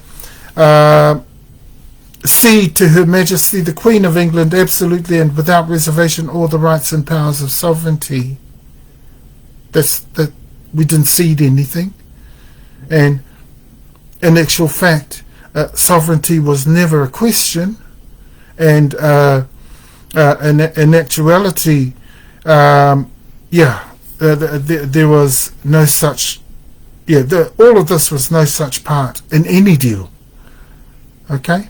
But if they had have put it, I mean, if you can remember back a number of weeks ago, if they had have put it about 4 weeks ago, I said, te rangatiratanga, in that particular nuance, no one would have signed. See, cunning, eh? Cunning, eh? They were just after the signings. They were just after the signatures. And they did the same thing when they took it around the Mutu. Okay, they only used, majoritarily, I mean, I've already explained that, majoritarily they utilised the real version. And it is the legal version. And so we should be today conforming and complying to the original intentions of TeTiriti, Aroha mai. The original intentions of TeTiriti must be upheld today. Okay? That's the purpose of this research, is to bring the truth. Once and for all. The facts around our nation's founding document. Once we've done that, we can get on with it. Okay? And once the Crown has returned all our lands, it'll go to probably half the bill being paid. They're going to have to pay the rest too. They're not getting away with just 3% either, or 1%. Okay? They'll have to pay the rest. I don't care how many trillions it costs, they'll have to pay the rest. And the Crown, the New Zealand Crown Corporation, is not going anywhere until they've finished paying every cent. Okay? We'll see what happens to them after that. I wouldn't know what's going to happen to them. But we'll see. But what we think should happen is that we should give them over to their Pākehā people to decide what happens to them. Okay? Because that's what our tūpuna would do. Okay? Let's give the Crown over into the hands of the Pākehā and let them decide. Okay? How about that? That's a pretty good way of going about that, eh? Because we know how, utterly disappointed and embarrassed our Pākehā people are over this whole thing. We know the depth of that embarrassment. We know, utterly ashamed are most of the Pākehā people that I know. Some have argued back on it, because they can't believe it. I dare say, after watching, looking through all of the evidence that we've produced, they might want to change their minds. Okay? Now, the third copy of TeTiriti, these are the 9 sheets of TeTiriti that were taken around the Mutu. The third copy was used for, came from the Waikato Manukau area. That sheet was the only sheet written in English. Okay? And it possibly was because what they wanted to do was produce a secondary copy of the English. Because I think this is where perhaps that the English original had been lost. Because I don't think that was the original, that one there. Sheet 4, the printed sheet.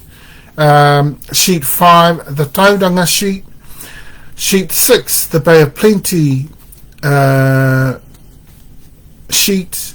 Sheet 7, the Herald Bunbury sheet.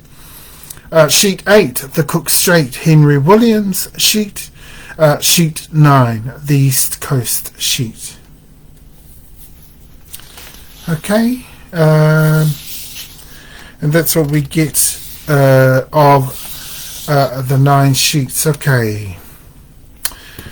Down at Waitangi, the signings at Waitangi, 6th of February, August, from February through to August, signings took place at Waitangi Bay of Islands. This is in the northern TeTaiTokerauAukatiTai.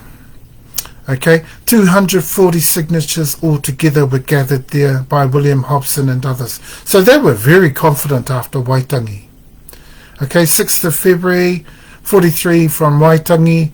Bay of Islands, 6th of February to August, 34 from there. Waimate, 10th of February, they got 6. Hokianga, 12th of February, they got 64. Waitangi again, 17th of February, they got another one there. Waitemata, 4th of March, they got 17 from there. Kaitaia, 28th of April, they got 61 from there. Paihia, 13th of May, they got 4 from there. Tāmaki, 9th of July, they got 7 from there. And Russell, 5th of August, they got 3. 240 signatures. Now,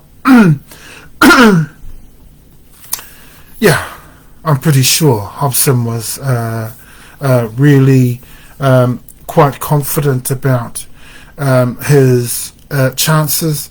And of course, this, you know, these results, I mean, being from the results from the north, tell of a huge success. With He Whakaputanga, they were scratching to get 50. And then it took the whole 5 years to clock up to close to that much. I think there was 49 or 50 that signed He Whakaputanga. Okay, this is over a number of months. So you can see why else they were so excited. It wasn't just the fact that they could get away with this, but the signings in the north were communicating around the motu. They were resonating around the motu. See, so everyone in the motu had to have been just a little excited about what was going on. This was the start of a new nation. Everyone was excited. Okay? It was just after the musket wars were starting to close down. Now look, yeah, very, very difficult for any of those major or those primary ancestries to be taking part in this. So the juniors had a huge job to make sure that the best interests of each of the hapu iwi connected with the north and connected from right throughout the land were represented well and represented in the north. Okay, and as you can see, they were well represented. William Hobson and others did the northern signings. And I've already told you that all these others, Fedab and all those ones, Fedab had control of the over the sheet 6, the 6th copy of TeTiriti, the OuMaanei, the MagnaCarta. The 6th copy was his copy. Te moana o toi huatahi, Bay of Plenty, around those areas. We had dates 27th and 28th of May on those dates. They got 7 at Opotiki. At Tōrere, they got on the 11th of June, they got 2. At Tōrere, on the 14th of June, they got 4. Te Kaha as well on the 14th. Sorry, they got 1. On Te Kaha on the 14th of June, they got 4. Bay of Islands again, they got on the 16th of June, they got 12. So they're a little bit here and there. They're a little bit sporadic in the way that they've got signatures, but nonetheless they've got them. Notice there are very, very few in places, but mind you, it's the chiefs that are signing them. Okay. To get any of the chiefs was a breakthrough for these guys. And James fed up. He gathered 26 signatures. Now, James fed up. He was a trader. He wasn't even part of the crown. So what you'll notice is that the crown took control in the north because they knew it would resonate. They made sure that that first signing was central to how successful everything was going to go from right throughout the motu. They wanted its success to resound across the motu, and that's why the crown focused on all these areas of the north. See how they did that? And all of the 7 hapu iwi right throughout the country, of course, resonated it around. So it could quite simply be said that still there was a lot of distrust. Though the original intention said what they said, there was a lot of distrust because you got so few. You know, what a long way to travel in, especially in those times. And why wasn't the Queen brought in? Once she was well, by about June, in fact. Why wasn't she brought in? Why weren't our tupuna allowed to speak to her on this deal? You know? Just disgusting, eh? Disgusting the way this was handled. Major Thomas Bunbury takes care of the next lot, the Manual Herald and the HMS Herald signings, dates 4th of May at Coromandel. So this guy, Major Thomas Bunbury, you know, not even part of the crown.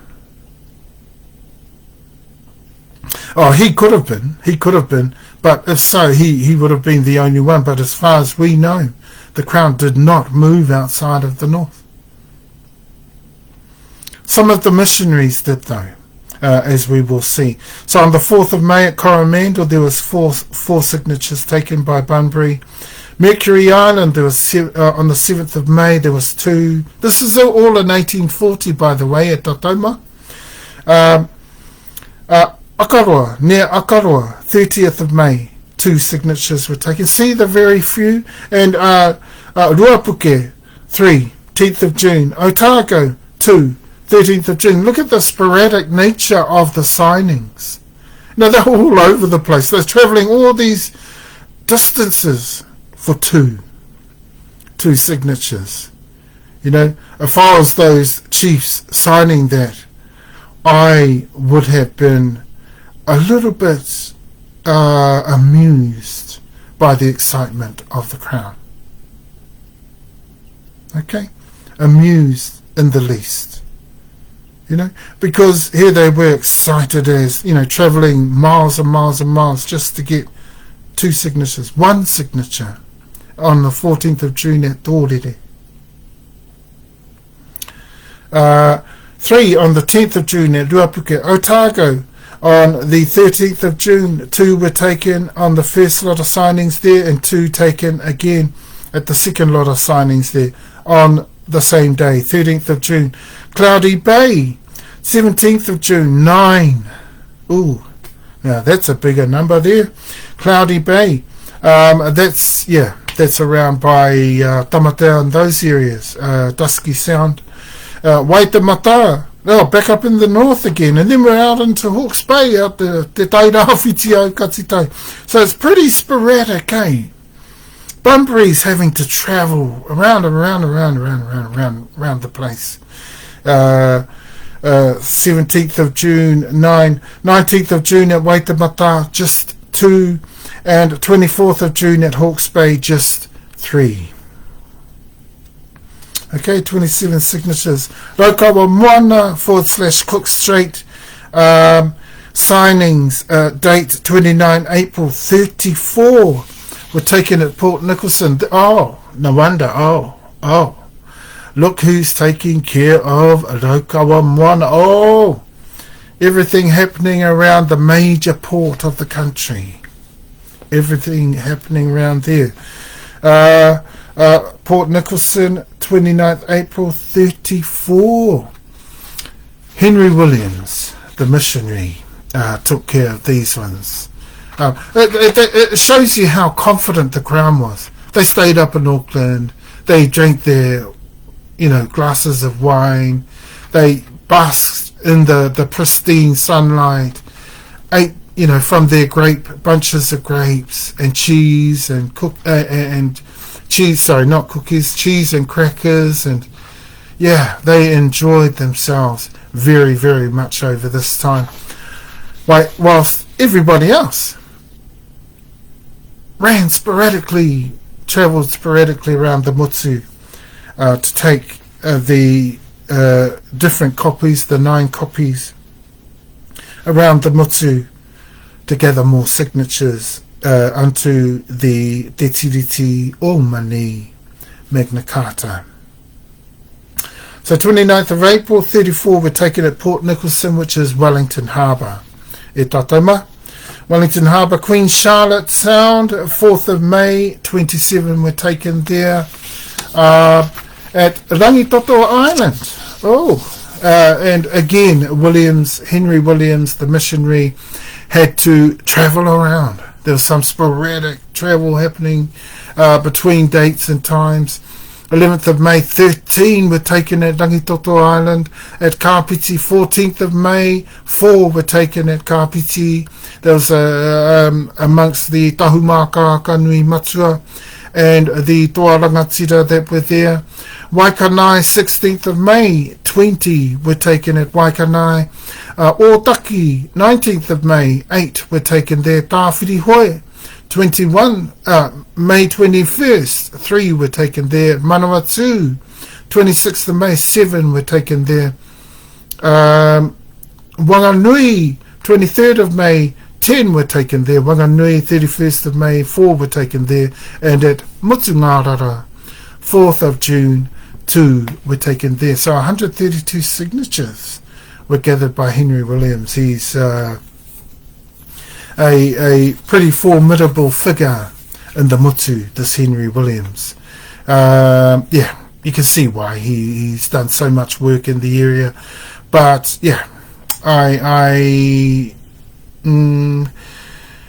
think the equality is definitely questionable, and their carriage of te reo definitely questionable as well, as to whether it was of a standard. I think for TeTiriti they managed to get themselves up there, but the reality was anything else, I think probably you would find they were a bit lower than a level 1 of that time. 132 signatures gathered by Henry Williams, the missionary. Waikato Manukau signings, date March 32. Waikato Heads, Waikato Heads 32 were taken there in the signings. At Manukau on the 26th of April 7 were taken there. Total 39 signatures gathered by Robert Mornsel, missionary, and by Ashwell Waikato Heads and William Simons at Manukau. Missionaries, Not too bad.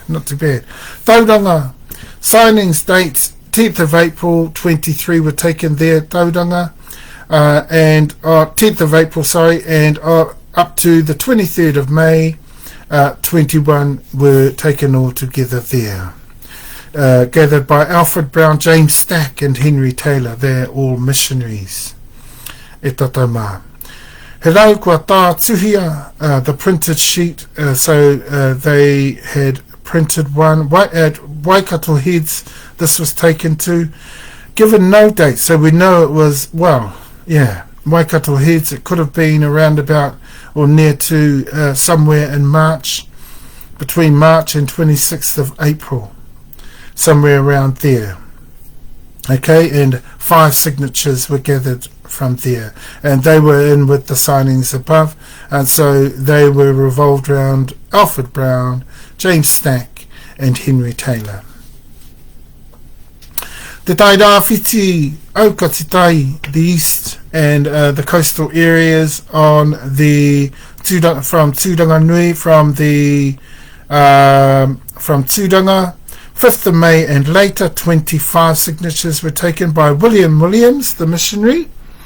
At Urawa, 16th or 17th of May, 2 signings were taken there. At Waipu, on the 25th of May, 7 were taken there. At Waipu, on the 1st of June, 3 were taken there. At Tokomaru, 9th of June, 4 were taken there. So 41 signatures were gathered by William Williams. MaakeiiKouMei. We go back up that way because on the 20th of March, 3 were taken there at Manukau. Kawhia on the 28th of April, 1 was taken. Kawhia on the 21st of May, 3 were taken. Kawhia on the 25th of May, 1 was taken. 15th of June at Kawhia, 3 were taken. And at Kawhia on the 27th of August, 1 was taken. And last of all at Kawhia, 3rd September, 1 was taken. So they were 13 signatures altogether gathered by William Simons, Manukau, and missionaries James Wallace and John Whiteley of Kawhia. Okay. Such a mad rush, eh? What a mad rush, eh? Just you can just feel all the excitement, eh? And the celebrations of Hobson and them in the north there. They probably hid in amongst the forests up there and celebrated their way through everything as the sporadic signings were taking place right across the country. Exciting stuff, eh? Exciting to hear about all of that, and good to know as we're continuing on with our kōrero. Waitangi, though, if we get back to Waitangi, was particularly significant, and why we held up there for 6 weeks.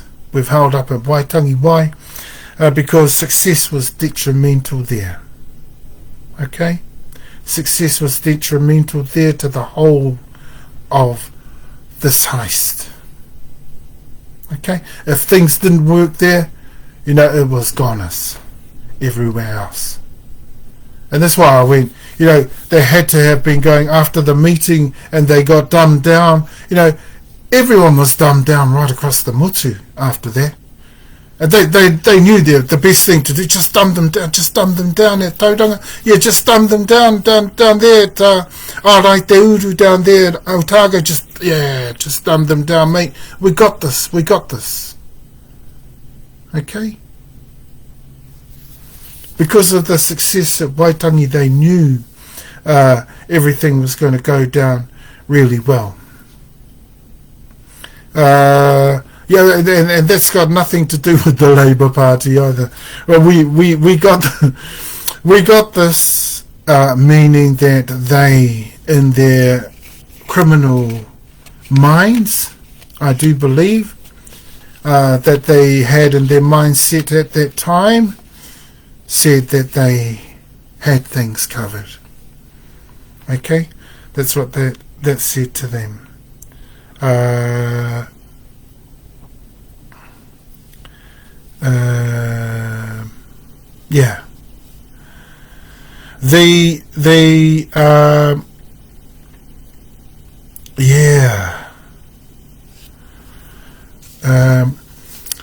No one is told about the opposing of our tūpuna mātua to the rangatiratanga of our lands. That's obviously what's being explained in the evening there.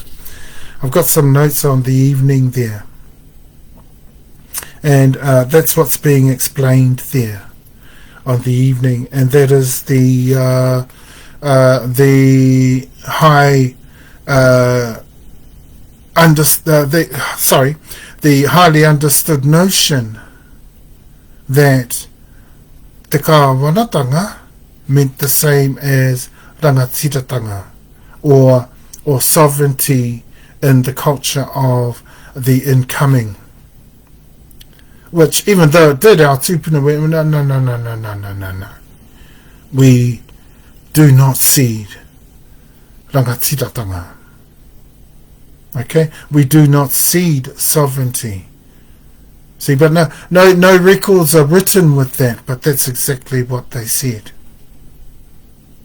Okay? We understand that too, because we see that in the original intentions of TeTiriti. They had to have carried that over into the evening meeting.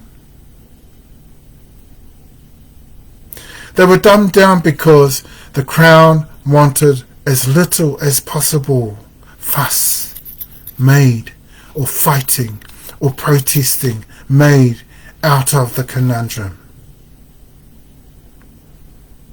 Okay, as we go into the rest of the motu, everyone else is dumbed down as well. But everyone else understands that the original intentions are what matter. The original intentions is all that are explained to them and that come out of the written document. Ne? Okay, so you understand that, eh? Ne. You understand that because that was the version, that the legal version only, not the English one, the legal version only was taken to all these different areas from right throughout the country. 540 signatures altogether at Tatauma. Okay? Only 35 of those signed the English version. Why? Because they were dumbed down in Waikato. That's where that took place. They were dumbed down as well in Waikato. Okay? They cunningly did that. So there were 2 places only. When you look at all those places and all the different signings, mate, there were a lot of places taken by the original intentions and the original version that we now fully have a exponential understanding of now. Okay? Alright. And we know that our tupuna, upon realisation that they were not going to get what they had hoped, between 1840 and Wairara Patararua and 1853, they just kept pushing Article 2 and forcing our people to let them have access to the land. The most junior gave way in 1851, 52 and 53, which by 1853 the first sale was made in Rangiwakauma and Wairara Patararua. Now, huge switch of the mindset and the thinking of our people over that time. You can see how the Crown totally wanted to populate fully the moments from between the signings right up to the first meetings in Wairara Patararua, 1840, around about between November and December 1840, where the first lot of meetings for access to land took place in Wairara Patararua. Land deeds were drawn up at Tatauma and falsified because Kahungunu-Rangitane, our most junior, gave in to access to land, which is not customary, gave in also to the selling of land.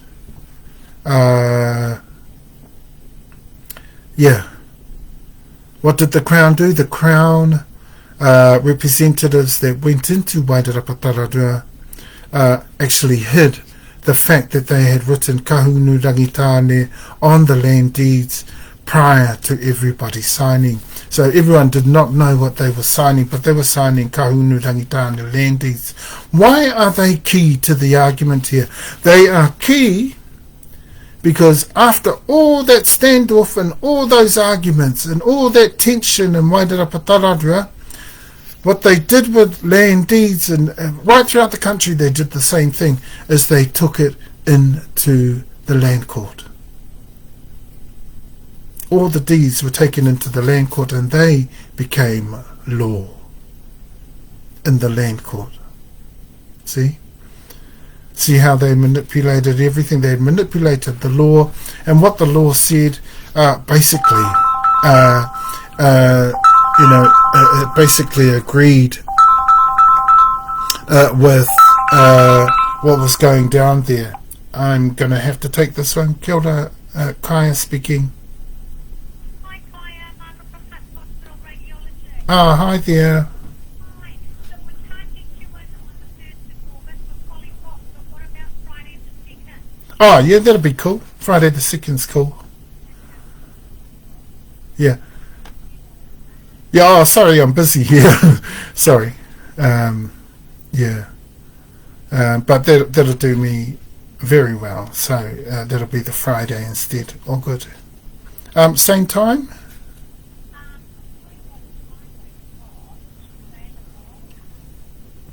This would be 5:20. 5:20. Oh, yeah, that'll do me. That'll be fine. Yeah. In the Hospital Radiology partner. Yep.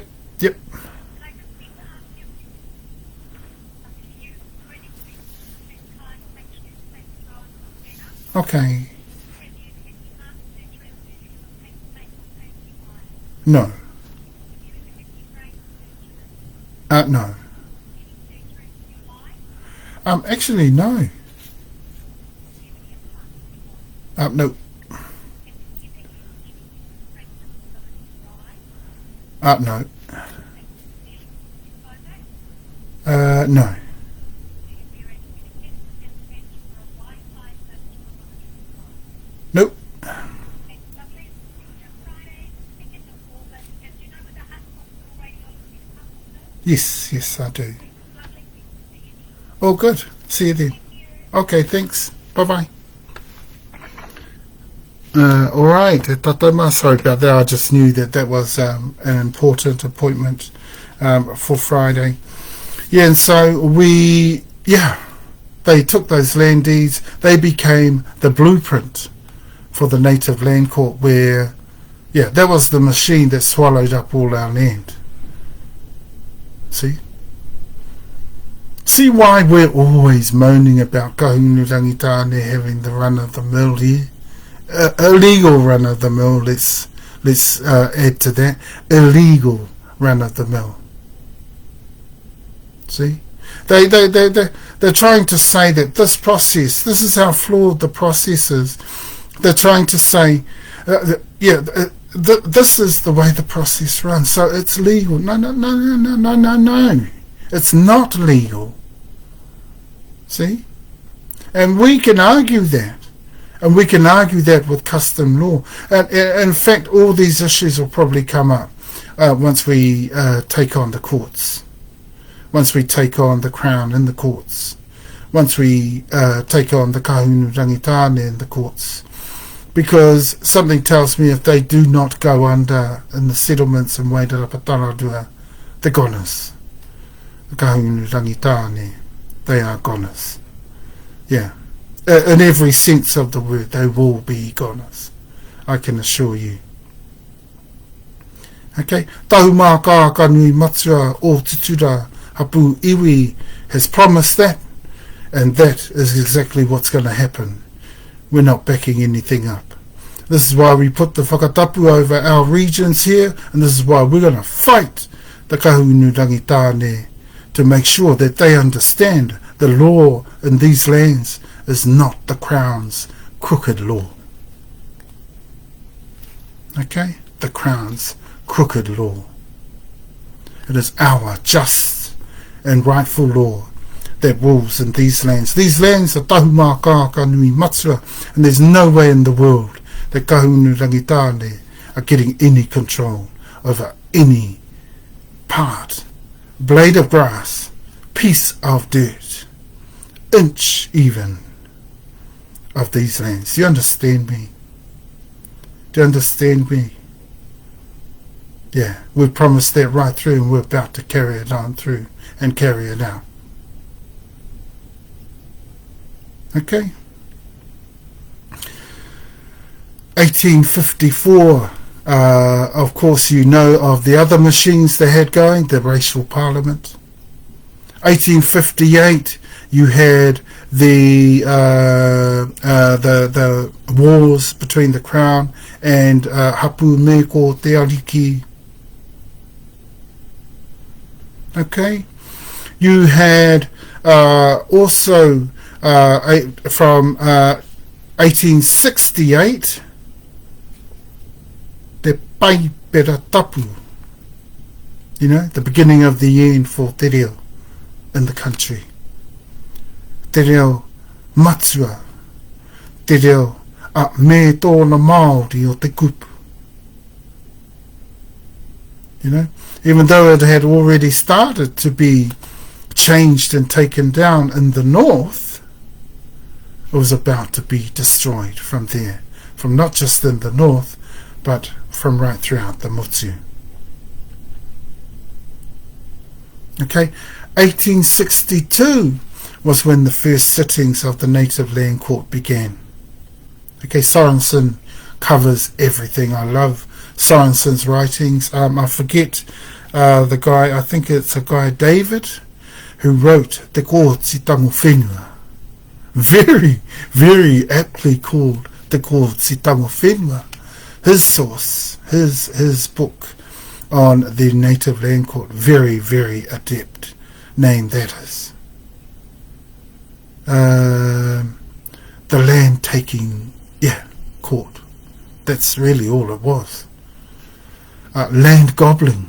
That's really all it was. And they were able to gobble it all up just like that. Why? Because they had the laws to do it. They had the racial means all in place, all the prejudices, everything was all there. 1862 that began.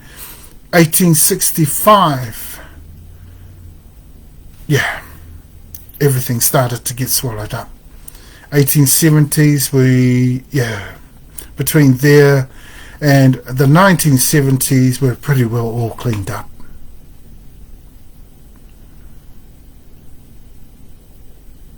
Okay, you can't tell me that this is not a heist that we're dealing with here. You can't tell me that this is not a heist. You can't tell me that there isn't evidence enough of a heist, because there is. There's plenty. And we are going to be digging for more. Okay? Okay? We've also got to cover this whole matter with Westminster. Okay, and we've got to do that, and we will do it from throughout the workings of te wakaminenga o te runanga ko hui arau as well. Because what we want is that justice, and we want it recognised, just as well as they've recognised TeTiriti, and they still put these people on a pedestal, Hobson and co. They're still, they're exalted for their work for bringing together this nation. Well, I would like personally to see them put in their correct context, and into their correct perspective. Because when we look at the original intentions of TeTiriti, we know that e tatauma what our tūpuna mātua first signed and what the Motu signed were the original intentions. We know that. We have all that proof. They did not sign. I mean, let's face it. Overwhelmingly, they did not sign this rubbish English text.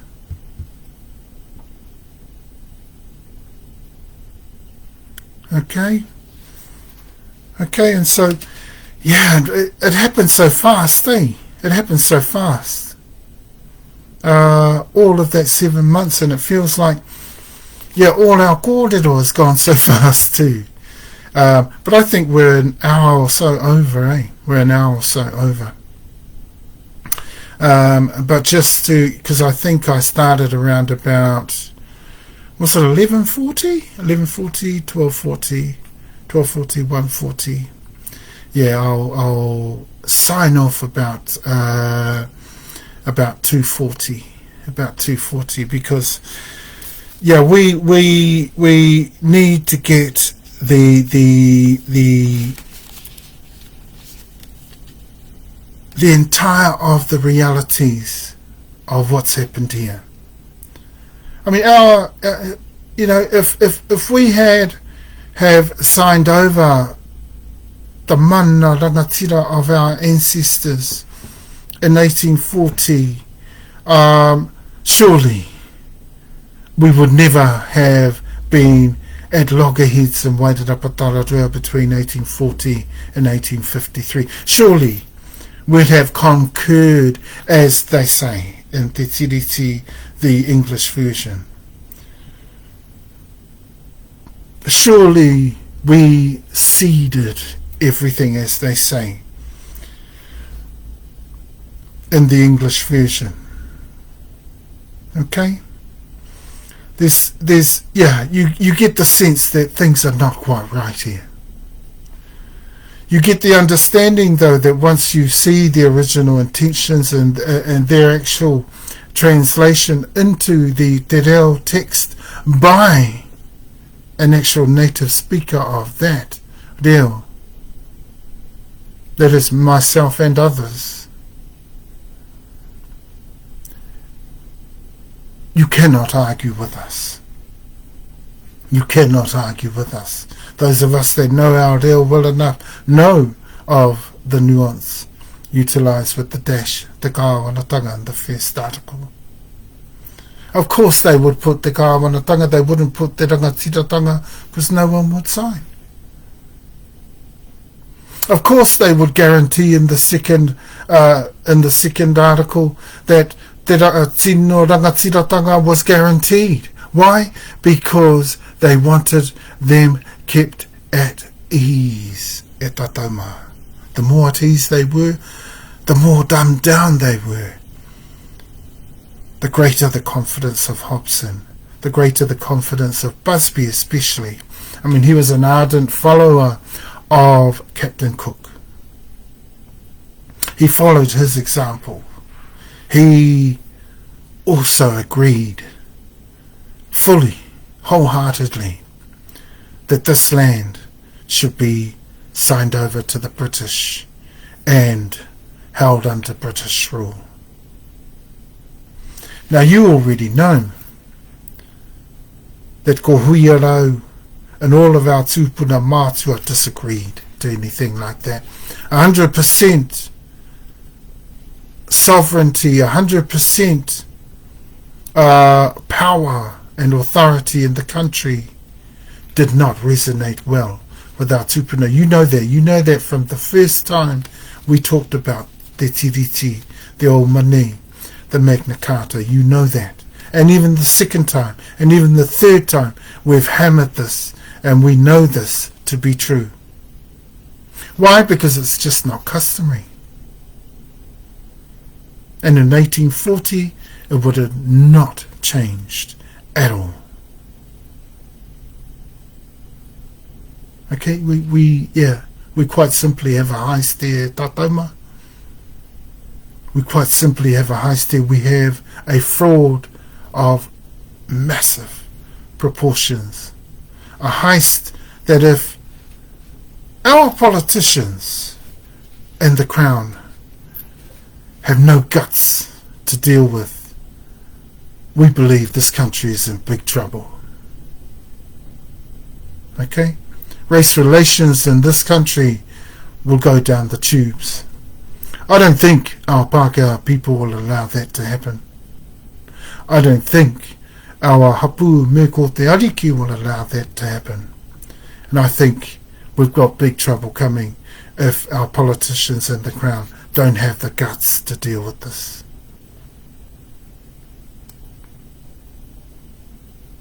Is there enough evidence? Of course there is. But there's a lot more, I guarantee you. We'll find it. We'll find it. Because in areas of research where we know that there is, we always find it. Okay? E tatama. And, just looking at the simple fact of the matter that, we're going to be 10 minutes early, that's fine. The simple fact of the matter that, though we're looking at He Whakaputanga when we next come back to Wairarapatara, another spanner in the works, one of the biggest spanners in the works, e tatama. He Whakaputanga 1835, where we learn, this is the dummy run, this is the duping stage for our tūpuna mātua. They knew that entreatments were happening at this time. They knew that the Crown was thinking of providing them with everything in the entreatments that they could ever want and ever need. They knew that the possibilities of lawlessness continuing on in the country were not possible, were not likely, were not able, were not capable of being, e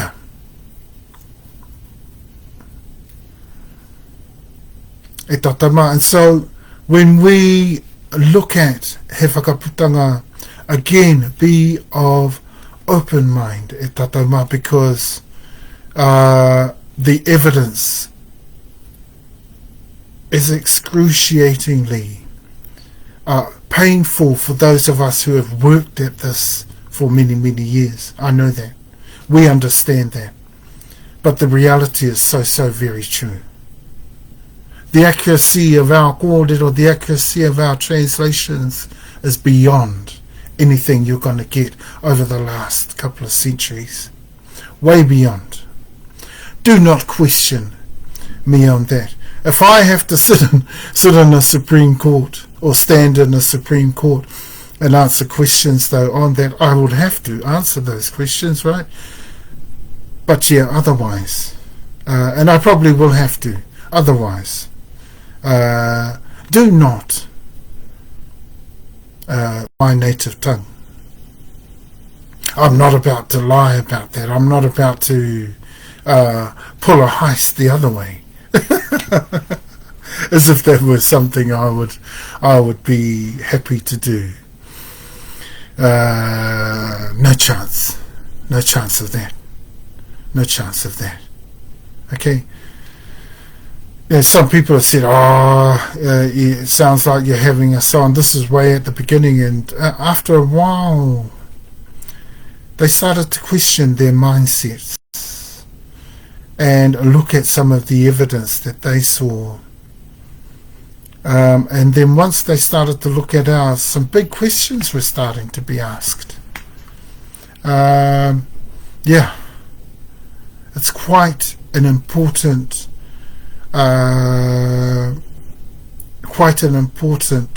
spanner in the works too, He Whakaputanga, because we get to understand the stage that they were at in 1835 compared to the stage that they had got to in 1840, and the confidence that they showed in 1840 that was pretty well missing in 1835. But the duping, albeit a duping, worked. It worked. Eventually it worked. Straight away, no. Took 5 years. Okay? And I stand by my words. I think once the Crown heard about the musket wars coming to a close of our tribes towards the south, they thought that TeTiriti, the right timing for that was there and then. Okay, 1840. Okay, tatama. And that brings our kōrero for today to a close. Looking forward to our study of He Whakaputanga. That may take us another 2 or 3, maybe even 4 sessions, because it's quite a long document, the He Whakaputanga. But let's have a good look at it, because we need to have a good detailed look at He Whakaputanga, because it's a very, very difficult document to work through. All 4 of the articles of He Whakaputanga 1835 are very, very tricky. But the last one especially. How do you battle that? And any translation or any professional will tell you, you have to be as literal as possible that you can be. That's how you battle all that sort of stuff. Okay? And once you've battled that with the literal, and also keeping to the original character of your own reo, including the reo that's in the document, which is my reo anyway. It's our reo anyway. Tahumaakaakanuimatua o Tutura. Te awa, mō ai, it's our reo anyway. Okay? If we don't, all those things need to be taken into consideration. So when we go into study that, be of open mind and be clear that TeTiriti was a fraud. Let's not question that. Let's not question that anymore. Let's not try to deny it anymore. Because anyone that does, geez, they're going to get a beating from me. My words to those people are going to be learn te reo. Learn te reo. You people need to understand te reo in a more contextualized fashion than you do. From a preeminent conglomerate super tribal entity view of te reo. You need to learn that. And the real forms that come with that. Okay? Not from a simple Hapu uretārewa fashion, which only has one reo. Why? Because it's all the uretārewa and their reo that build up the iwi reo, which already has reo that build up within the top uretārewa, which for us is Tahumaakaakanuimatua, through Tutura te matua, through Iratura to te matua. Okay? So that's through Tutura te matua, our line into Te Awa. Most direct Te Awa.